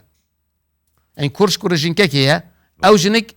كيتشا استياك باشا استياك بتا اشتياك باشا ابخو اجدهاك عرمش بجن اجدهاك زبان عربي نشد ورجرت قلت الضحك زحاك ساكل الفيري يعني ام زحاكه بم شوازج نبوه اما فارس واي اللي كردوا بوي بشوازه ناشرين نكاتو بلاي كاوا فارس و شورشي بسر زحاك دا كردوا كدواين سروشي مادي ديالته ميد ميديا كان بوايا يعني مسألة دروس كردني ام تيروكا بو نوي دواي خوي بوي ايران دواي او 200 سال كا باشتر دامزراو ما بس تكا اويا بلا افريدوني جوان تصوير كري او كتا فارس جمشيد وافريدون وافيت كو صحاك كشتيان صحاك سجن كري جاي بورسينا وجاي بلنت وفي طهران كيفتانك بحر قزوين كو بلند هاي نزيك 5000 متر يا مانا كل بيري قلت صحاك يجري داي زنجير كري البيري يعني ساكي شوات كات او جيب خبره بيري ساكي براوي جاي او جاي كي جالك بلنده كيفتا باكوري ايراني يعني بن بحر قزوين ده بحر الخزر يعني جاي ما شبت بلنتر بت كم جاي بين ارارات ساكي جاي ارارات هي مثل كيفتا كردستاني تخيب كردستاني قال ارمينيا جاي ارارات اكري داخ بين زارو صدو 7 متر بلنده هيوي او جبال برس نافودنج اوجيك او بلنتره ديف داتيت جاي سابلانتيت بن داتيت تتهندف بحر اورميه طبيعي اتروباتين كم تشينا جدرها اتروباتين او جي اجري ان جزرادشتي ان اذربيجان فيغا في بينافي ديف جدرت اسلاميه متاخر جدرت اسلامي مثلا من اماجيجي بيكر بوت حلقه كده كو فتوح البلدان يا بلاذري ولدي في اتفاقه كي صحابي كي بيغمبر صلى الله عليه وسلم يكري حذيفه باليمن كاتب سر بيغمبري بو يعني ضابط استخبارات بيغمبري مفهوم في غافي اوي اتفاقه كيربو جال مرزباني اذربيجاني قلت اف عردي كرداي شو قلت النص ان لا يتعرف تعرض هناك اكراد البلزجان وسبلان وساتردان بس السنه وعد كرداي كري الويري يعني منطقه كردايه والسرد الريباري كانت بجد النهر الرس ان ريباري ارس بيشتري ريباري كردا يعني وقتش اورمي حتى ريباري ارس خد بكردات ما كان بيشتري نهر الاكراد يعني معناه كردايه بوش قلت نهر الاكراد او دخيل بيشتري ودي بيشتري بلاذري بيشتري كتاب اخذها فتوح البلدان وبلاذري كرده كتبوا فارس شت يعني دكتور يا رسنه دم اللي رشتك بلم يعني بو همون بزانه وقسم تواوا تيدم دكي يعني زحاك ناوي كمنش كوملك سرتاو مخندوتو يعني كوملك بابت هي زحاك براسي بظالم باس ناكن وباشايك بوا دولتي كردي بوا دواتر با زوري با انقلاب يعني بار حالتي شي ديك هولين داو زحاك ناوبا يعني دكري بلين زحاك سروكيچی کوردان بووە سەرۆکی دەوڵەتی میدیایی بووە فارس بەسەریدا هەڵی کوتاوە و پاشەوەی کە لە ناویان بردووە بەر حاڵەتێک و ئەم تاوان و ئەم زوڵمەشیان بەناودا کردووە ناشرینیان کردو ناوەکەشیان ناشرین کردووە ڕاستە؟ بله عندك حتى كاتبة كردايت هند بيجتنا زحق او قضيه نوروزي قضيه جغرافيه قضيه ميجويه يعني متاثر بجداره فارس وقت شون ايراني قال لك كارتر كان لك فارس بقوه كلوه يعني حضارته فرنجا قال لك بقوه يا فارس اظني كيفنا شيخ تشتي ميديا جي بخراكري يعني قال بيفت جداره ميديا ان زارافد ميديا بخراكرن جاين چه خسارتی چه بیا ميديا بو چه خسارت وقت يوناني هات نفيدا فره يوناني وقت هاتين يوناني كي حكمت كير اخميني وحكمت كير هخامنشيا دونا في سرهين عرب بيجن اخميني كرش جبنا مال اخميني عندك فارس بيجن هخامنشي وقت يوناني هاتي نفيدا فره اشتهروا ديت وانا افت مازنت ديروكي ابو التاريخ كات بيجن فارس ديتن تشتي وا دقا بيفتين ساتراب يعني كو مثلا بيجدي محافظة ساتراب ان مصرفيت شوصا افت كيبن اف بيفت ميديا بون بس بو كيمان بو فارس شون بو فارس ماو بحر فارس وقوتي بحر فارس نبو هيك وقت ميديا هاد بون في الخليج العربي ام بيجنا خليج فارس دبت خليج الميديا دبت بحر ميديا بله دام بین سر بابت خوب مثلا مادام تگو توصا یکو شلون افسانه وصل لانی دیروکی شلون افسانه یکم جار اف چروکات تبحث کردن افسانه کی نویسیه بر پره کی دیروکی هيا مثلا ام بيجن یکم جار افسانه الفلان جیات یا نویسین فصاحات یا بحث کردن ظني ما طبري هي كم يعني تشي بيجي ما طبري هي بحث كري وبشتي مرو جذاب مسعودي بحث كري طبري سصدو ده هجري مري انه صوت تشتكي يعني في قاف 1200 تشتك صالح حساب كامري في قاف 1445 وبشتي مرو جذاب مسعوديه قلتي 646 تفصيله قلتي افيد نقل كري هم يشفى نقل كري يعني ايش هميه كافنتر زيد طبريه طبريه بحث كري عندك كديش بحث كري يعني اشتي مثلا ابو حنيفه الدينوري شبت كرد بس قلب او دينا بحث كريا ابو حنيفه شو كافنتره ابو حنيفه الدينوري باجرك كردايه ايه افغا في سرنده شات يا فاكر الايراني سنه يا سر بيش هات يا فاكرن ابو حنيفه الدينوري جي كتبك اخذ قلت الاخبار الطوال بشكل يا اما شايف الشكري شو ايموجا بيكريا يعني بحثي فات شتايكري يعني فات شتا في افسانه في شي قوتي يعني واش جدرت فرص نقل كري ايكي شيء نقل كري يعني كاتبك نينا يديول كم والله هي كم جار فلان يا نبي تنش زين شو يعني ايكي شيء نقل كري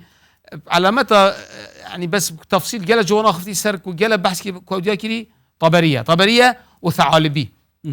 طبري كتاب اخذها تاريخ رسل الملوك وثعالبي جيت كتاب اخذها غرر السير او كتابك بزمان عربيه ثعالبي جهر فارسه وطبري جهر فارسه طبري خلكي طبرستانه واوجه هردو يعني فارسن يا نقل كري بس يعني جهه داخيه وقت ديروك نفسك تيت كرداجي تيت شرفنامتت بديسي وش نقل كت والردي سرنوكت يعني متاخره كلك يعني بري بنص صلاه يا وفارسي نفسي يعني شلون نقل كت يعني وقت قلت كرد جن اجننه يعني في شنابد يعني تقول بابا شو كرد اجننه لقد خلقنا الانسان في احسن تقويم يعني دكتور ما حتى انك همي بحث كرن ما نشانه نوروزه بحث نکرد اوجی آگر کنگی هات یا بحث کردن کوبک نشانات یا بکاران نکجی هر سال نوروز آگر تنه هل وتسربتي شي بنوروز وهي آگر ظني ملتت أريد كيفن شارت برستن اكشو آگر اكشو آخ وهوا وبا فر شارع اللي كوب أودي بوم جلب قدر بون فرشان قلت مظاهر الطبيعة فر شارع جافي جلك أماي جنش هو فارس بيجن جمشيدي وقت أكيد دا أبكي كات دا تك هافت بركي كات شريس كيش شو بس شويري أو أجري دركت يعني وقتی چیزی که آگری جدا کتی وزانی که آگر گله که قبیدیه آگر با ملتت آری گله که بچی یه شکی یعنی سرمایه ها یعنی نه وقتی جن که کرد پیره جن بچتی آبی خودی پرس خیمه بکرد البند نیاجی ها هنت بیت صار بو أنا في كردها شوت يعني شيء هذا التراث كردها كافنا معنوي يعني في كردها ويجري ضايع يعني وقت بيرجن بيش تتوصيها يعني التراث كردها شيء معناه كافنا الجل كردها يجي بس إشكال شيء يعني بيوندي باقر برسنو بابا لا أفن أبو بس بيش من أفش زرادشتي كافن ترى أفتش أز بحث كم زرادشتي شنيكا يهاتي جا زرادشتي وقتي هاتي أفي قافي نوروز كود بيشتو إيكيد بيش نعيد بوتيتي يب زرادشتي فاتي جريدان قاو عيدو رجع عيدا زرادشتي هاي بيشتو إيكي كود بيش نعيكي فروردين كل لك فارسها قاو عيدا زرادشتي رجع راد بنفا وجيت لوتي أنا برخو شو وقت بس مرات بنفا مش رجع عيدا حجر رمضان جيت سبيت كنا برخو جوان كانوا قلاني الخد كان نفس صحبة الويرجي هاي جا فالفيري أفت بصرمان أفت وقت إسلامتي أفت بصرمان هندك أب فيفا ربط كير هو وقت يعني كي وقت بيغمس عليه السلام شوية مدينة ساعتي روح احتفال بدو جاجنات كيرن الويرد كيرن حديث نابجت تشيا بس بيغمبر بيجي صلى الله عليه وسلم بيجي تمام وقخنا دنا من دو وبالي كيرن بوا إك عيد الأضحى إك عيد الفطر إك عيد مازن وإك أو جدري بصرمان بيشتي بتن أفج بتا خلافنا بين بصرمانه سر نوروز اللي بتا أريش إشكالك شدبت كابوتشي يعني أفاد شو مثلا يا بوتشي بيغمبري واجود شيء وقت إمام علي بن أبي طالب هندك أودي بوبر نبعك بيشتي خبيث حلو أودي بوبر شينك بوبر شتي بقلاوي في قلبه وقت خارج قلت أفاد شيء قلت أفاد نوروزة قلت اللهم اجعل كل أيامنا نوروزا خوش بو بيو خوش بو وإمام علي دار شاكرنا بو فقير وإمام علي الناطر شتي ما في قلبه شاكر بجرد كيف هو يجلك يهات جريوات في بيش بهيقي قلت إنها اللهم اجعل كل أيامنا فيروزا عرب نظن فيروز كيفها تكنا نجون سحكي ونظن قضية شيء بيوا بيروز كردي دا بيروز كردي وفارسي دا هي وقت بتا عربي عرب نشن بيجن بيروز كتا فيروز با بتا فا فهلوي بتا فهلوي ما أصفهانش كيف أصفهانه ناوي أسبهانه بس عربي قلتي أصفهان جلفري إمام علي نهوفتي جابت بشتي وقتين أفت متشدد عندك نقل كن كتاب اقتضاء الصراط المستقيم ابن تيمية أفت نقل كن حمي بيجن أفا يعني عيدا كمجوسايا وشنابة التشبه دوت اشتغل كان شنابة التشبه بيبكي يعني تشينجي عيدا على أساس عيدا كافرة يا وافا بس علماء عندك كاتم بشتي وقت يعني بتنمونا كينم خليفة بصرمانها قالت شاف خدها أبيدية يعني معاوية بن سفياني والية عثماني والية علي في مناسبة هدية دانا يكدو وفي مناسبة خراج عالمي ورديرت خراج يعني خراج شيء يعني أنا بحسي هدية وكرافة جهاد عيد نوروز الله بخوش فيروز نوروزة قوم درسته ما خبي سنين دكتور احسبك خبي شلا خودش ترازي بدكتور گله خوشحال بین گله ممنون يعني دیره کو صاب صانه هنا تبحث کردن لی پروستیجی دم ما کرد بی بس سپاس بوتا كنتو تا افریقا همی بريت وهات يدف ما تلدف ما ميفامي گله خوشحال بین ما اگه پیچه که کرتیجی بحث کرد لی دیار کردن دیرو که گله گیره گله ممنون تا دکتور گله بخیراتی خودش ترازی به گله بخیراتی سرچاوت ما جو هم بود دکتر جی پاشین که سرود اکا طایبت پیشکش کن گلب خیراتی دکتر سر سری من سر چاوت من گلب خیراتی سرود اکا طایبت خوش بخون بابو یا الله مدينة مدينة جنة مدينة مدينة مدينة جنة مدينة شاركاي بيغمبر قل شيرينا شاركاي بيغمبر قل شيرينا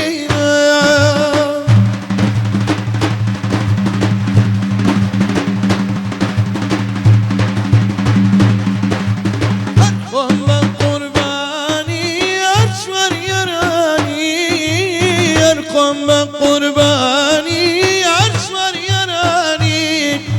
أبو بكر عمر والله عثمان وعلي أبو بكر عمر جان عثمان وعلي مدينة مدينة قلب مدينة شاركاي في غنبر قل شرينا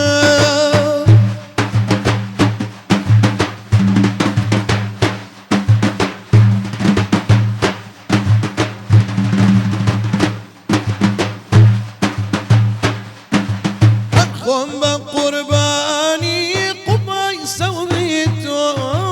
من قم قرباني قباي سويتو قرباني حوشة وحوشة وبريوانيتو قرباني حوشة وحوشة وبريوانيتو مدينة مدينة جار مدينة شاركاي في غنبر قل شرينا شاركاي في غنبر قل شرينا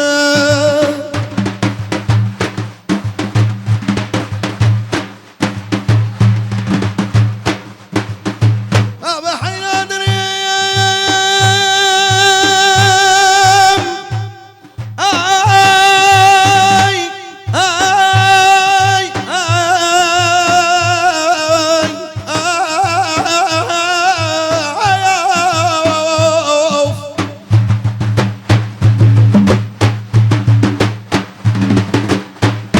أنا ما بخوف أقول أصحابا ما بلا أصحابي بيغمبرين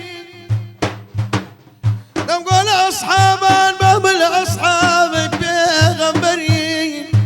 بعد على إمام عمر بشيرك يخذها إمام علي أولي رباك يا قيادات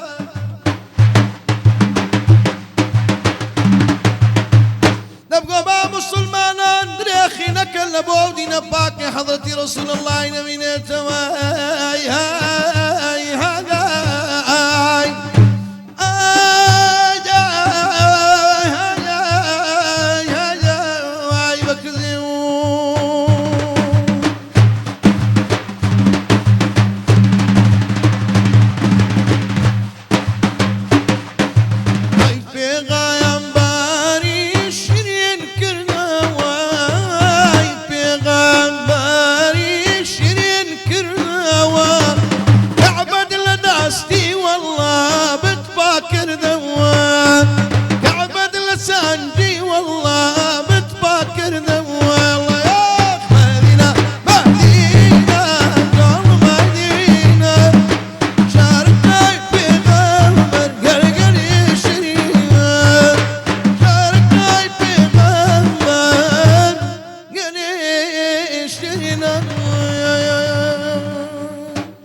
اللهم صل على محمد إما وعلى بنا ال بيا محمد. أخوة، ان شاء الله دستار بيك خوش بابتشينا بيا مكة أخوة. ومدينة. امين ان شاء الله. ان شاء الله بيك بابتشي. اللهم يا ارزقنا رب. زيارة اللهم الرسول صلى آمين. الله عليه وسلم. بيك بابتشينا عمرك.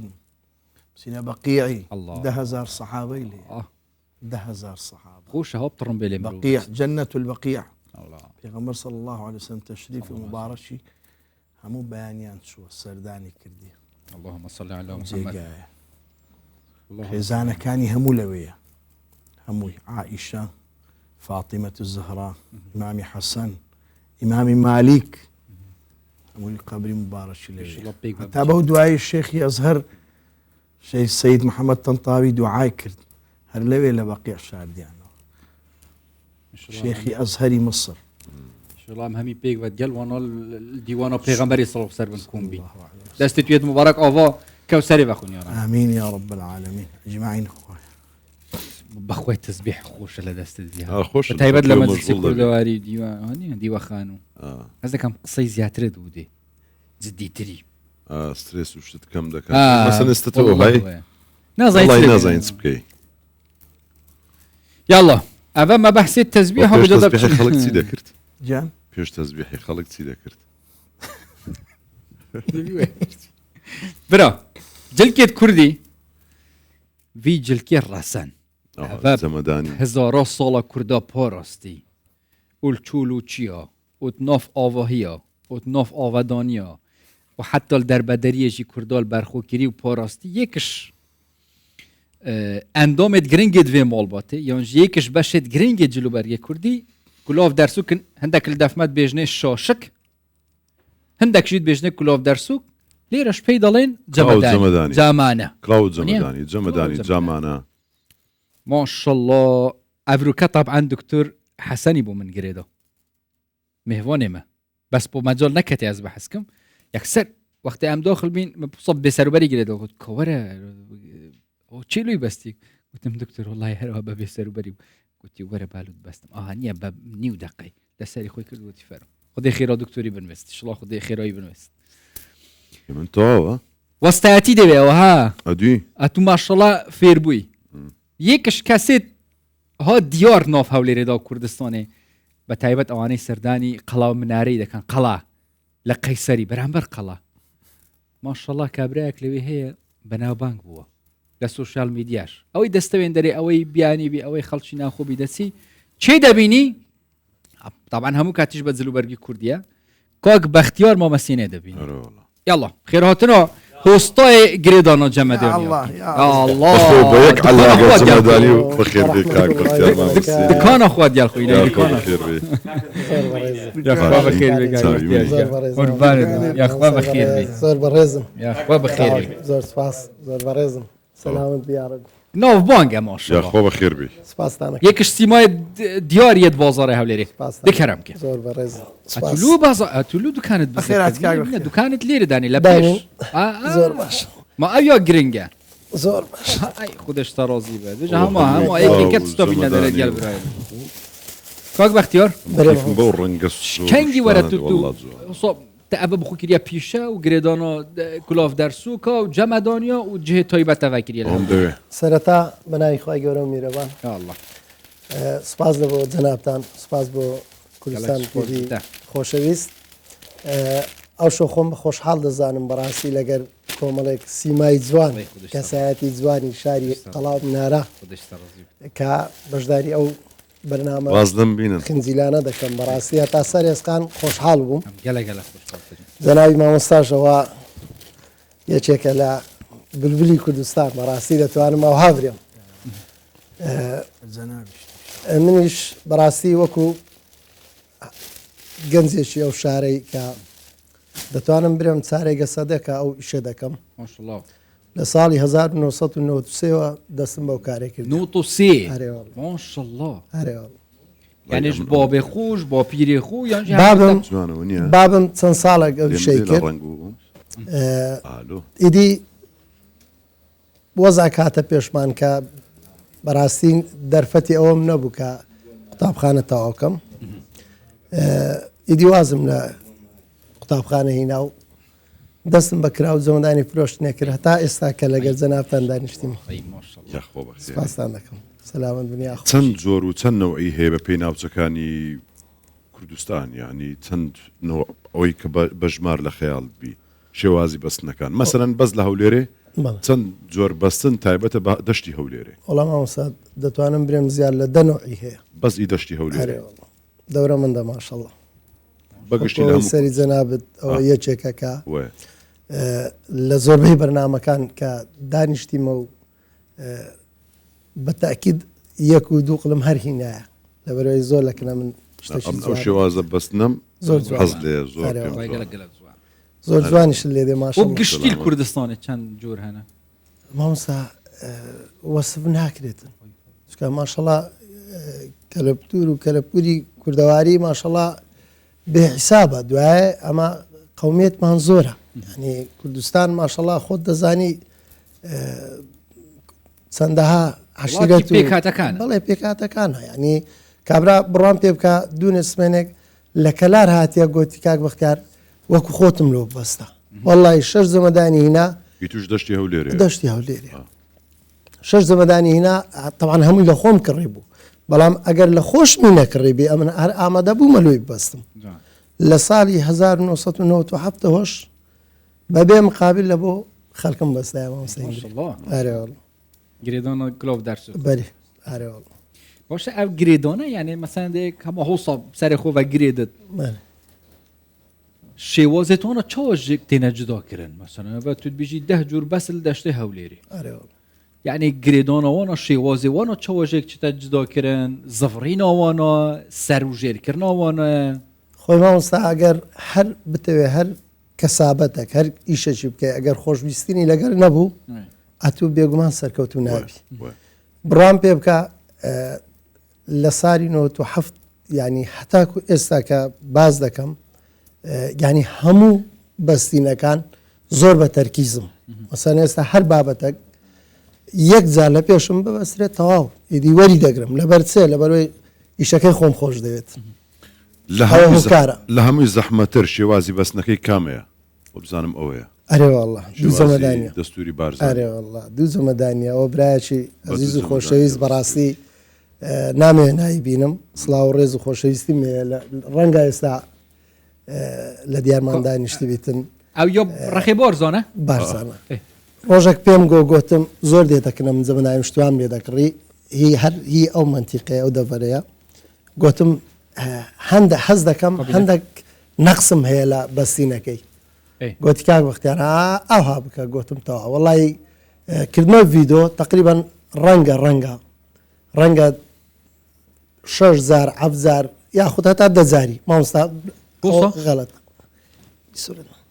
هێشتا بمدێ با تەواو ئەوەی کەم ئەوزار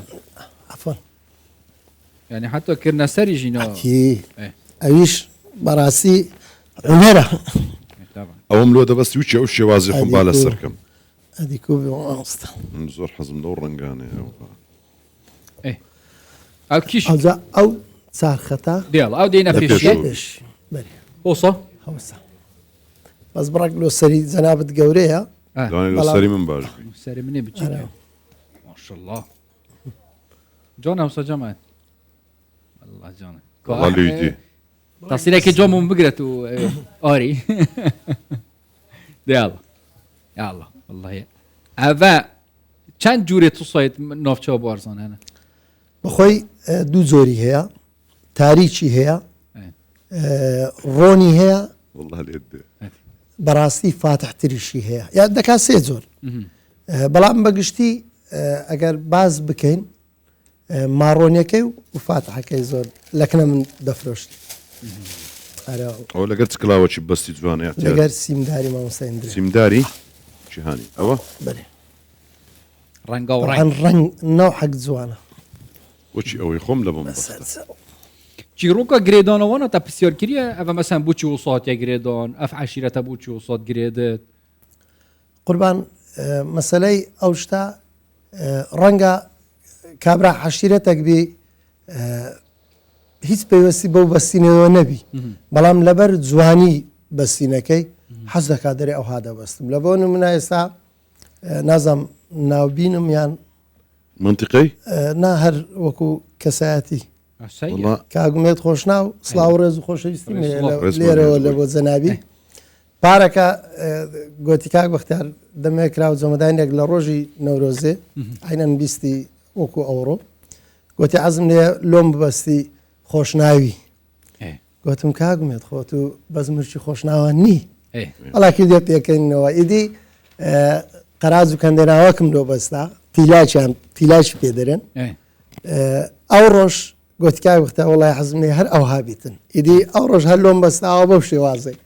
ئەوەی ئەو هاتە بەستی لەبە پێشەوە ئەو لای دێتە خوارەوە نیە هەرێتیلاک وەکو جەناب لەوەی نێزیکە نێزیکە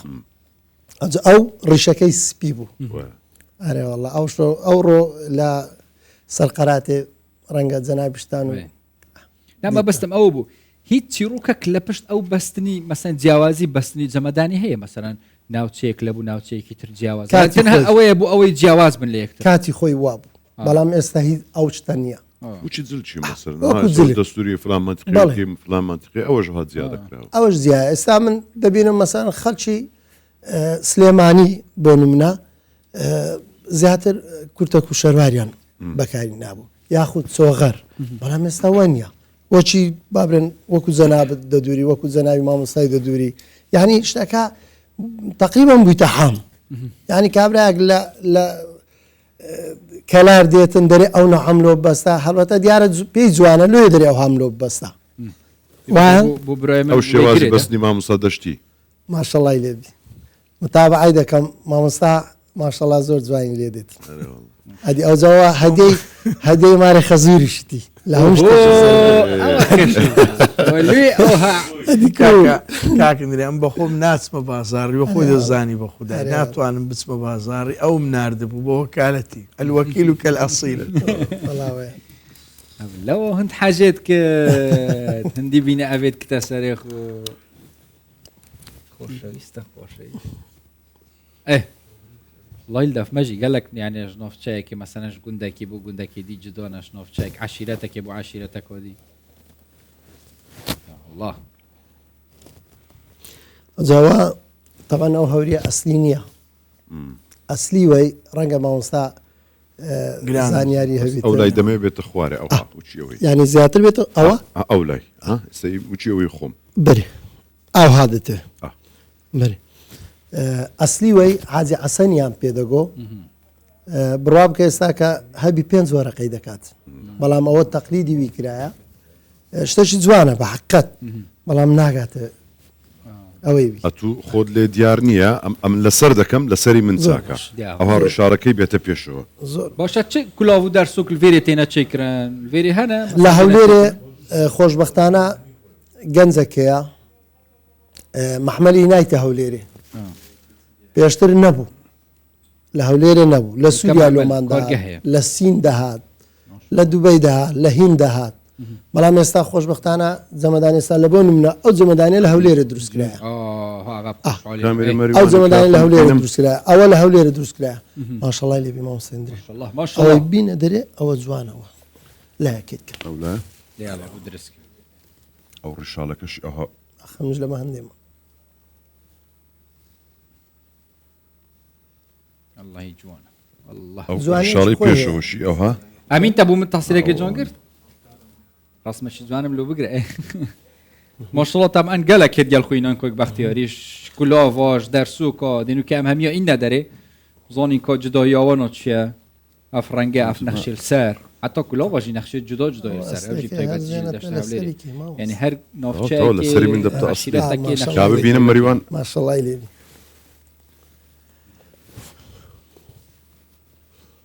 ئەی ماشەڵڵا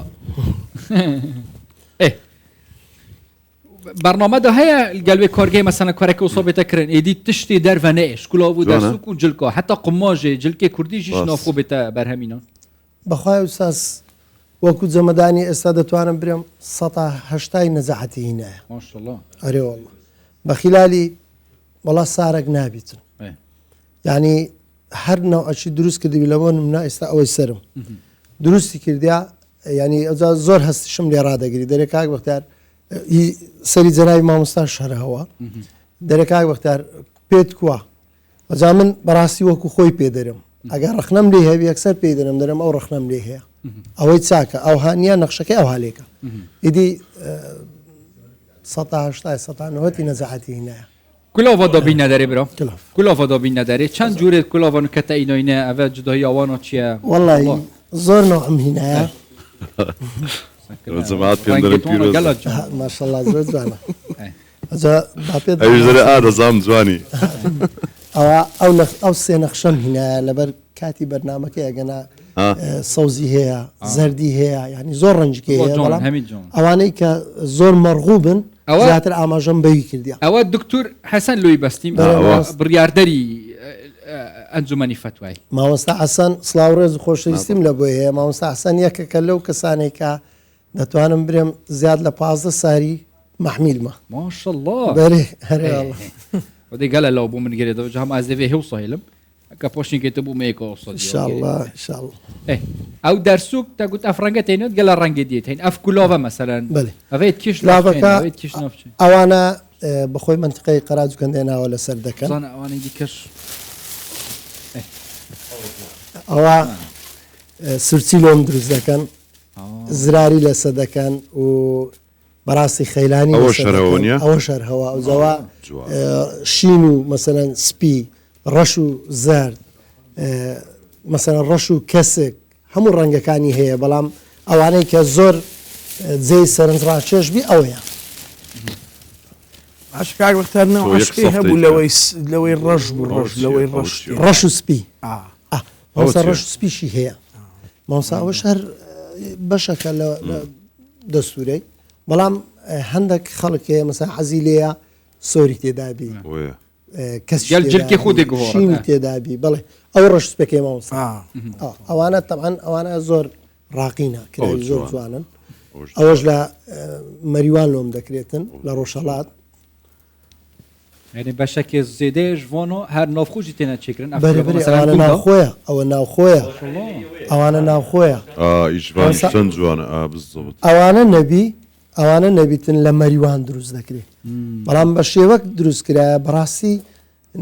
دەتوانم برێم ناجیح بووە ینی خەڵک ئێستا من یەک بەخۆم ڕەنگە سارانە لەوەی هەتا 4,000 کرایی بکڕم هەلەوەی وێ دا باشا. جريدي زۆر ئێستا ئەوە گوتت ئەو نوعانە کاویتکە ئەوت ئەوە لێرە دروست دەکرێت ئەوانە لێرن ئەوەش بەس هەز دەکەم ئەو مەریوان ئەوە پتەوە زۆر طبعا لۆ ئەوە نەجاعەتی هینایە کە دەرم 1970 نەجاعەتی هینایە مامۆستا هێندرێن زۆر ڕقوتوندا ڕقوتون ینی ئەو کراوە پیاو هەیە لۆم بەستایە زیاد لە 6 مانجی مامۆستا نەبوویتەوە ینی 6 مانگ ینی پشتبوونەوەی جەمەدانەکە پەیوەندی بە کلااوەکە کراوی وەیە بەرێ وای. ئارێوەڵا پەیوەستی بە کلاوی وەیە ئەگە کلااو تونبی ئەو بێگومان مقاومە زیاترە ئەوەش ئەو کراوە مۆرانش ڕەنگە زیاد لە 50 ساری دروستکرایە خەڵکێک هەبووە مەسەرەن هەردیتم ئەمن یەکسەر تەمەنەکان زۆر ڕەحمەت با پیرم ئەو کلااو مۆرانە زەی باشتە ئینشاءالله هميجي كوري دستيه بيت هەمووش کاری دەستیە تەبان ئەوە ئەستیش نییە لەوەی ئەستی تریش دروست دەکرا بەڵام ئێستاکە خەڵک ئەو سەدیقەی نمایە بەڕاستی ئەو وەستایانە نماینە زور ئارێەوە درسوكو چند رنگ كنش بلي كلاوا ما شاء الله قالك وڵی مەسلەی جەمەدانیش جوانەوە ئەوەش لە هەولێرە دروست کرایە ئەوە بەرێ وڵا ئەو پتە و باشە تۆ باشە بەڵام مقاومەی وە شوێی نابی مامۆستا ئەرێ ساريتونا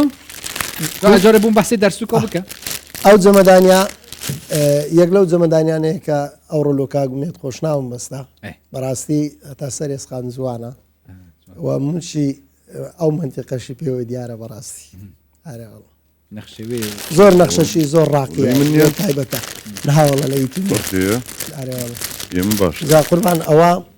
ئەوە باشە بەس باشترم هینایە سالەوەی وەڵام مەریوانیم باشترە تا طبعا ئەوەش ئەو کراوەش هەر دەستکردی هەولێرەیە بەڕاستی کراوەشی گەلک جوانە مامۆستاندرێت تەماشایکە هەم نەخشەکەی دیزاینێکی جوانی لۆ کرایە و هەمیش ماندیبوونێکی زۆری هەیە والله هیچ جوانێت خوا ئەو شتانە چەند جوان نازام لۆ مۆدیلی نایەتەوە خەڵک لە سەرکار لە بەرکە مدیری بهینە مامۆستا هندرێن کۆت و 30 ڕۆژە لە خۆمان خۆمەدا لەبەر دەکەین و مامۆستا هندرێن باش ڕەمەزانێ دێڵن نەبتە مبارەغ ینی برێم ئەوە بەڵام بە شایدی هەموو تەلەڤیزۆنەکان یەکە لەو کەسانەی کە تەمان ڕاستە ئەمن قانزازی مامۆستا دەشتی قانزازی لەوانەیە مادیم لێکردی بی چکە من ئەتو 31 سار لە ئیشەشی بی ئەگەر سەرکەوتو نەبی کەواتە تو هیچ نەکرد ئەزمونت زۆر بوو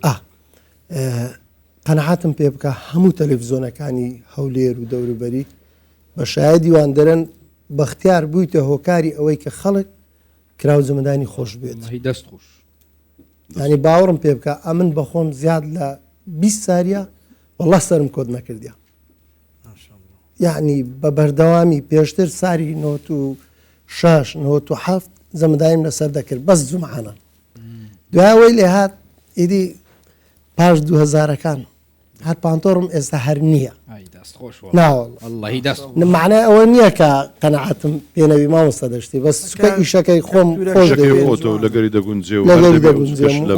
خۆشتری شەو ئەرێ وەڵا خۆشتر دکۆ بۆ مژی گرێ دەرسوکە کولۆڤەکە باس جدۆ بشبی حەز لە چرنەوە حەشیە مامۆستا جۆن منافەسەی مامۆستا هندرێنی بکەی والله بفڕی هەربی لێگەڕێم نەیبینمەوە لە یاڵڵا زۆر باشە یاڵڵا لۆشی حاز يا من حاضر هي خدش ترازي فهم الله هذا كيش منطقي يا برادوست. ربي الله برادوست. وديك قلا قلا برادوست والله ئەزا قوربانی قیزبی سوورە هەوڵێت برادوست بسوورە وصا ئەدەی هێشتا ئای ڕەحمەت بابێت ايش والله کچەشکەش بسوورە بینە خوارێ هێشتا قچەشکە بیسوڕێنی جوانتر دەبی ايش وصا ئەزە بینە بەرنی چاوە زبینە ئەهابینە ئێرە درسته تاتيك دا مامۆستا هندرێنە تو ئەتووە دەکەی منافەس مام بکات و کو دەبیەوە قەیناکە باوەز رئيس الله وهمي برادوستيا دوستت ميد عزيز والله قالك والله دێ والله والله لێت لەگە قاتەکەشی جوالە بالضبط لەگە قاتەکەی فیت عشان نيكو مجل قيد كردي كرني پیرۆزم باك باختيار بەێ طبعا مجلس ما ما شاء الله تجي رنقه وتجي كلتوره سەلامت بخيراته ولا هات ويشرطي بردون بي سپاس دەکەم ويشلو ببینین کارگه دروست کردن ام جمدانیا کلاوا جلو برگت کردی ام ببینین همه تشتکه می ناف خوبت که چانو که بشه زیده وانا ناف خواه گله خوشحال بین افشه و هین گل مدد حاضر بین زۆر سپاس پیش اوی بروی شتا چی تایبت لما مستدشتی دواب که و ای پیشکش که تا اتو وەڵام حتى ئێستا مامۆستا تەڵەبکە. لە ڕاستیدا تەڵەفکە نەک برم بەرەو ڕووە لە کنم دانیشتێ مامۆستا یەکەکە لەو کەسانی کە حتا سەر ئێسقان خۆشم دەوێت خوش تبيه والله براستی. عزيزة معي چکە ساری 95 96 مامۆستا زۆر داهاتەکنم لەو زمانیەوە ئەو زمانیەوە ینی دەتوانم سەردەمی ئەو کاتی خوا لێکتان دەکا هەر هەبێت هاوکاریەکە بێ کاکوت ئەو وەڵی- دەست لێ داوای لێ بکەی زۆر باسی مەدینەت کرد ئەوە چی مەدینەمان لۆ بری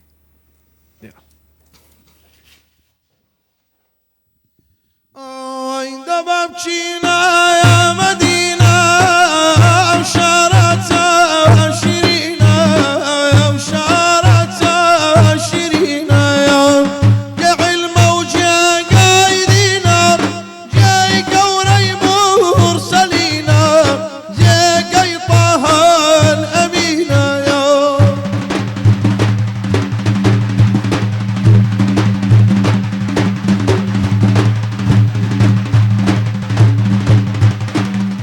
ما شاء الله سنخوشة بوني روزاي بيغمبر بوني روزاي بيغمبر قال يا ريحان خوشتر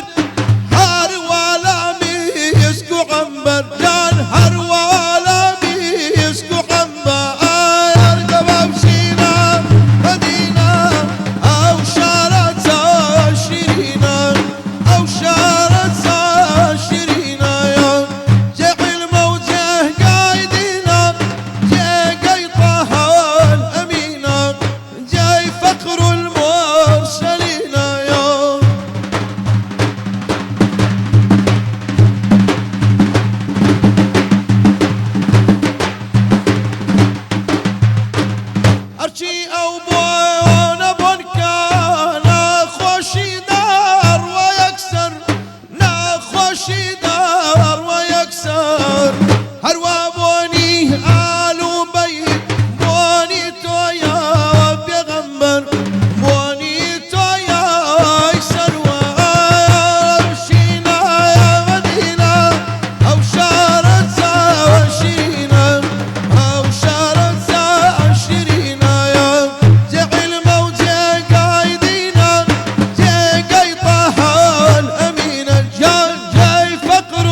ما شاء الله اي ما شاء يش الله كاش بكاك وقت المام الصيني ما شاء الله عابد خدش تارز. فارز اي قولنا السلام مفقك عليكم يا ان رب. شاء الله وي هذه هي اللي هربجي وي وقت هربجي السنبله شي زوان لبو اهو ليري ان شاء الله قربان دستك. سلام يا رب دستك بيت خوش سپاس قال دەکەم. قال خوش حال بي جو اما بلا سري ما بتحط دمي كبرنامج آه. برنامج جو- دينا. دو دكان راكين هدیه نا بخوي نابي نا. نابي بخوي بس أنا- اوتك لسلم كردي تازه تو ئاخە نابی دانیەوە چکە دادناوە لەگە مامۆستا هەندرێنیەوە لۆ من بيك دين فيك دي باي برنامج ئەگەر لێتان نهات بە لێم دەسانەوە ماشەڵای لێبی خودش ترازي ام دمو هيكو برنامج درجه برنامج افشفا بگرین افشفا جي يعني الشبكه وقالك خوش بي من دفيلين ادم لو اتو في ليدا ها لا والله دي عندك دفي دم لي يشتا شي تايبه دوشي اوش علي بخوي الله حزمان لي بخود برو توزك ودعاء باستافج لقلد اما خاطري تشيشي زاني مايك من هي ريكون ما مستا اما كاكا. عندي خاطر اخو خوزين تدي بتشكي تشيبتني باش تنجي جماعه ديت قالت انه تايبات اه ديت. خاطري خوب بلا خاطري خوب خوازين تو خاطري خود خوازين با ما يكوشتي اري او دادني وقت هي وقت هي ما مستا ووقت هي حفظ قابتشن ابرو بيكبا تتقال جماعات دبرو ايه عندي كيف هم بقولوا بدرسك هاد تزبيش بيرامتشون دي الله برا خاطر اخو خوازه زان او حتى اخو حاضر كن ام دي خاطر اخو خوازي دبرو قريبة ما يدر بس يا نوروزة اتو زاري لو هنقري اتو لابو دف اتو اوان اشي خو عندك اتو لقل جماعتي بقى لقر خوما بدي بتما يا نوروزة بتسيا دري نوروز لنا ورمضاني والله بتسمشون دري بربانجي لو دري بكي ونيا كانت وقتها والله باران السرما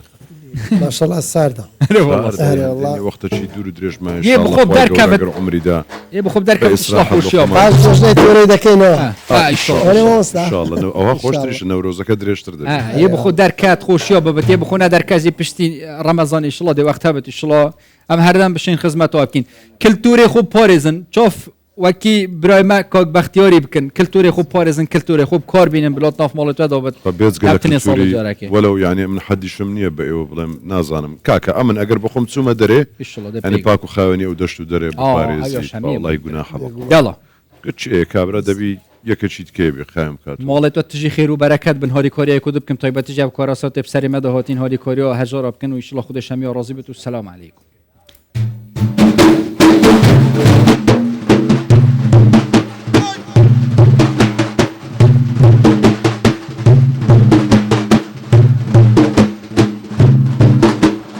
يابا يابا يابا يابا يابا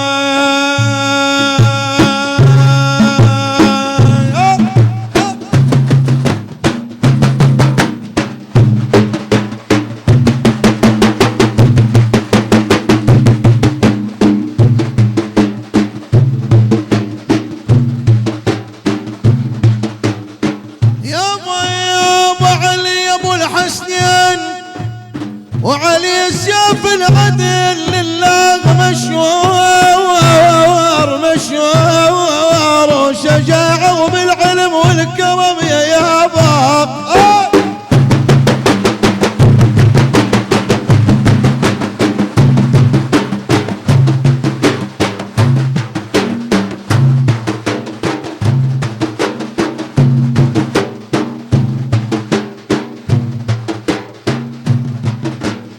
مشوار مشوار يابا يابا يابا مشوار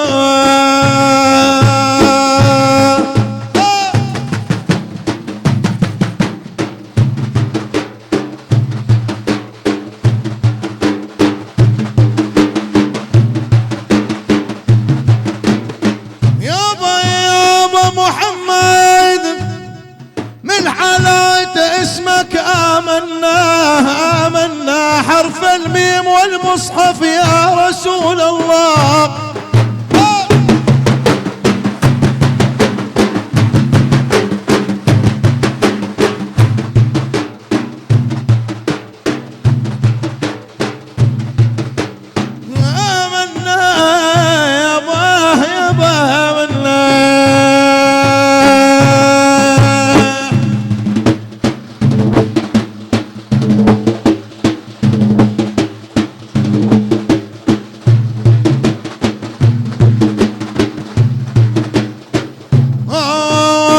بالله يا جمال بالله يا جمال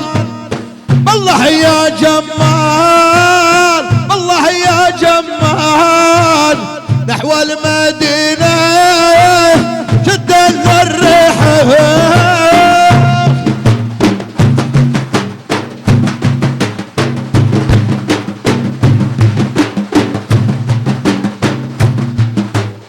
صلاة الباري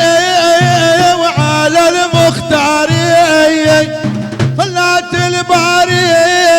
وعلى المختاري كمل أنواري صبح ومسيا الله يا جمال الله يا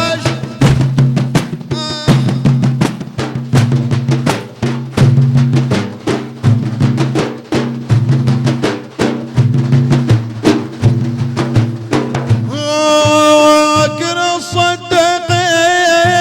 نعم الرفيقي على تحقيقي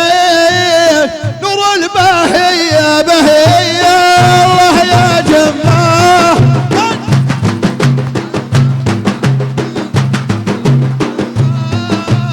الله يا جمال نحو المدينة الله شد الرحال علي الكرار وقاتل كفاري علي الكرار قاتل كفاري بذل فقاري على الحمية الله يا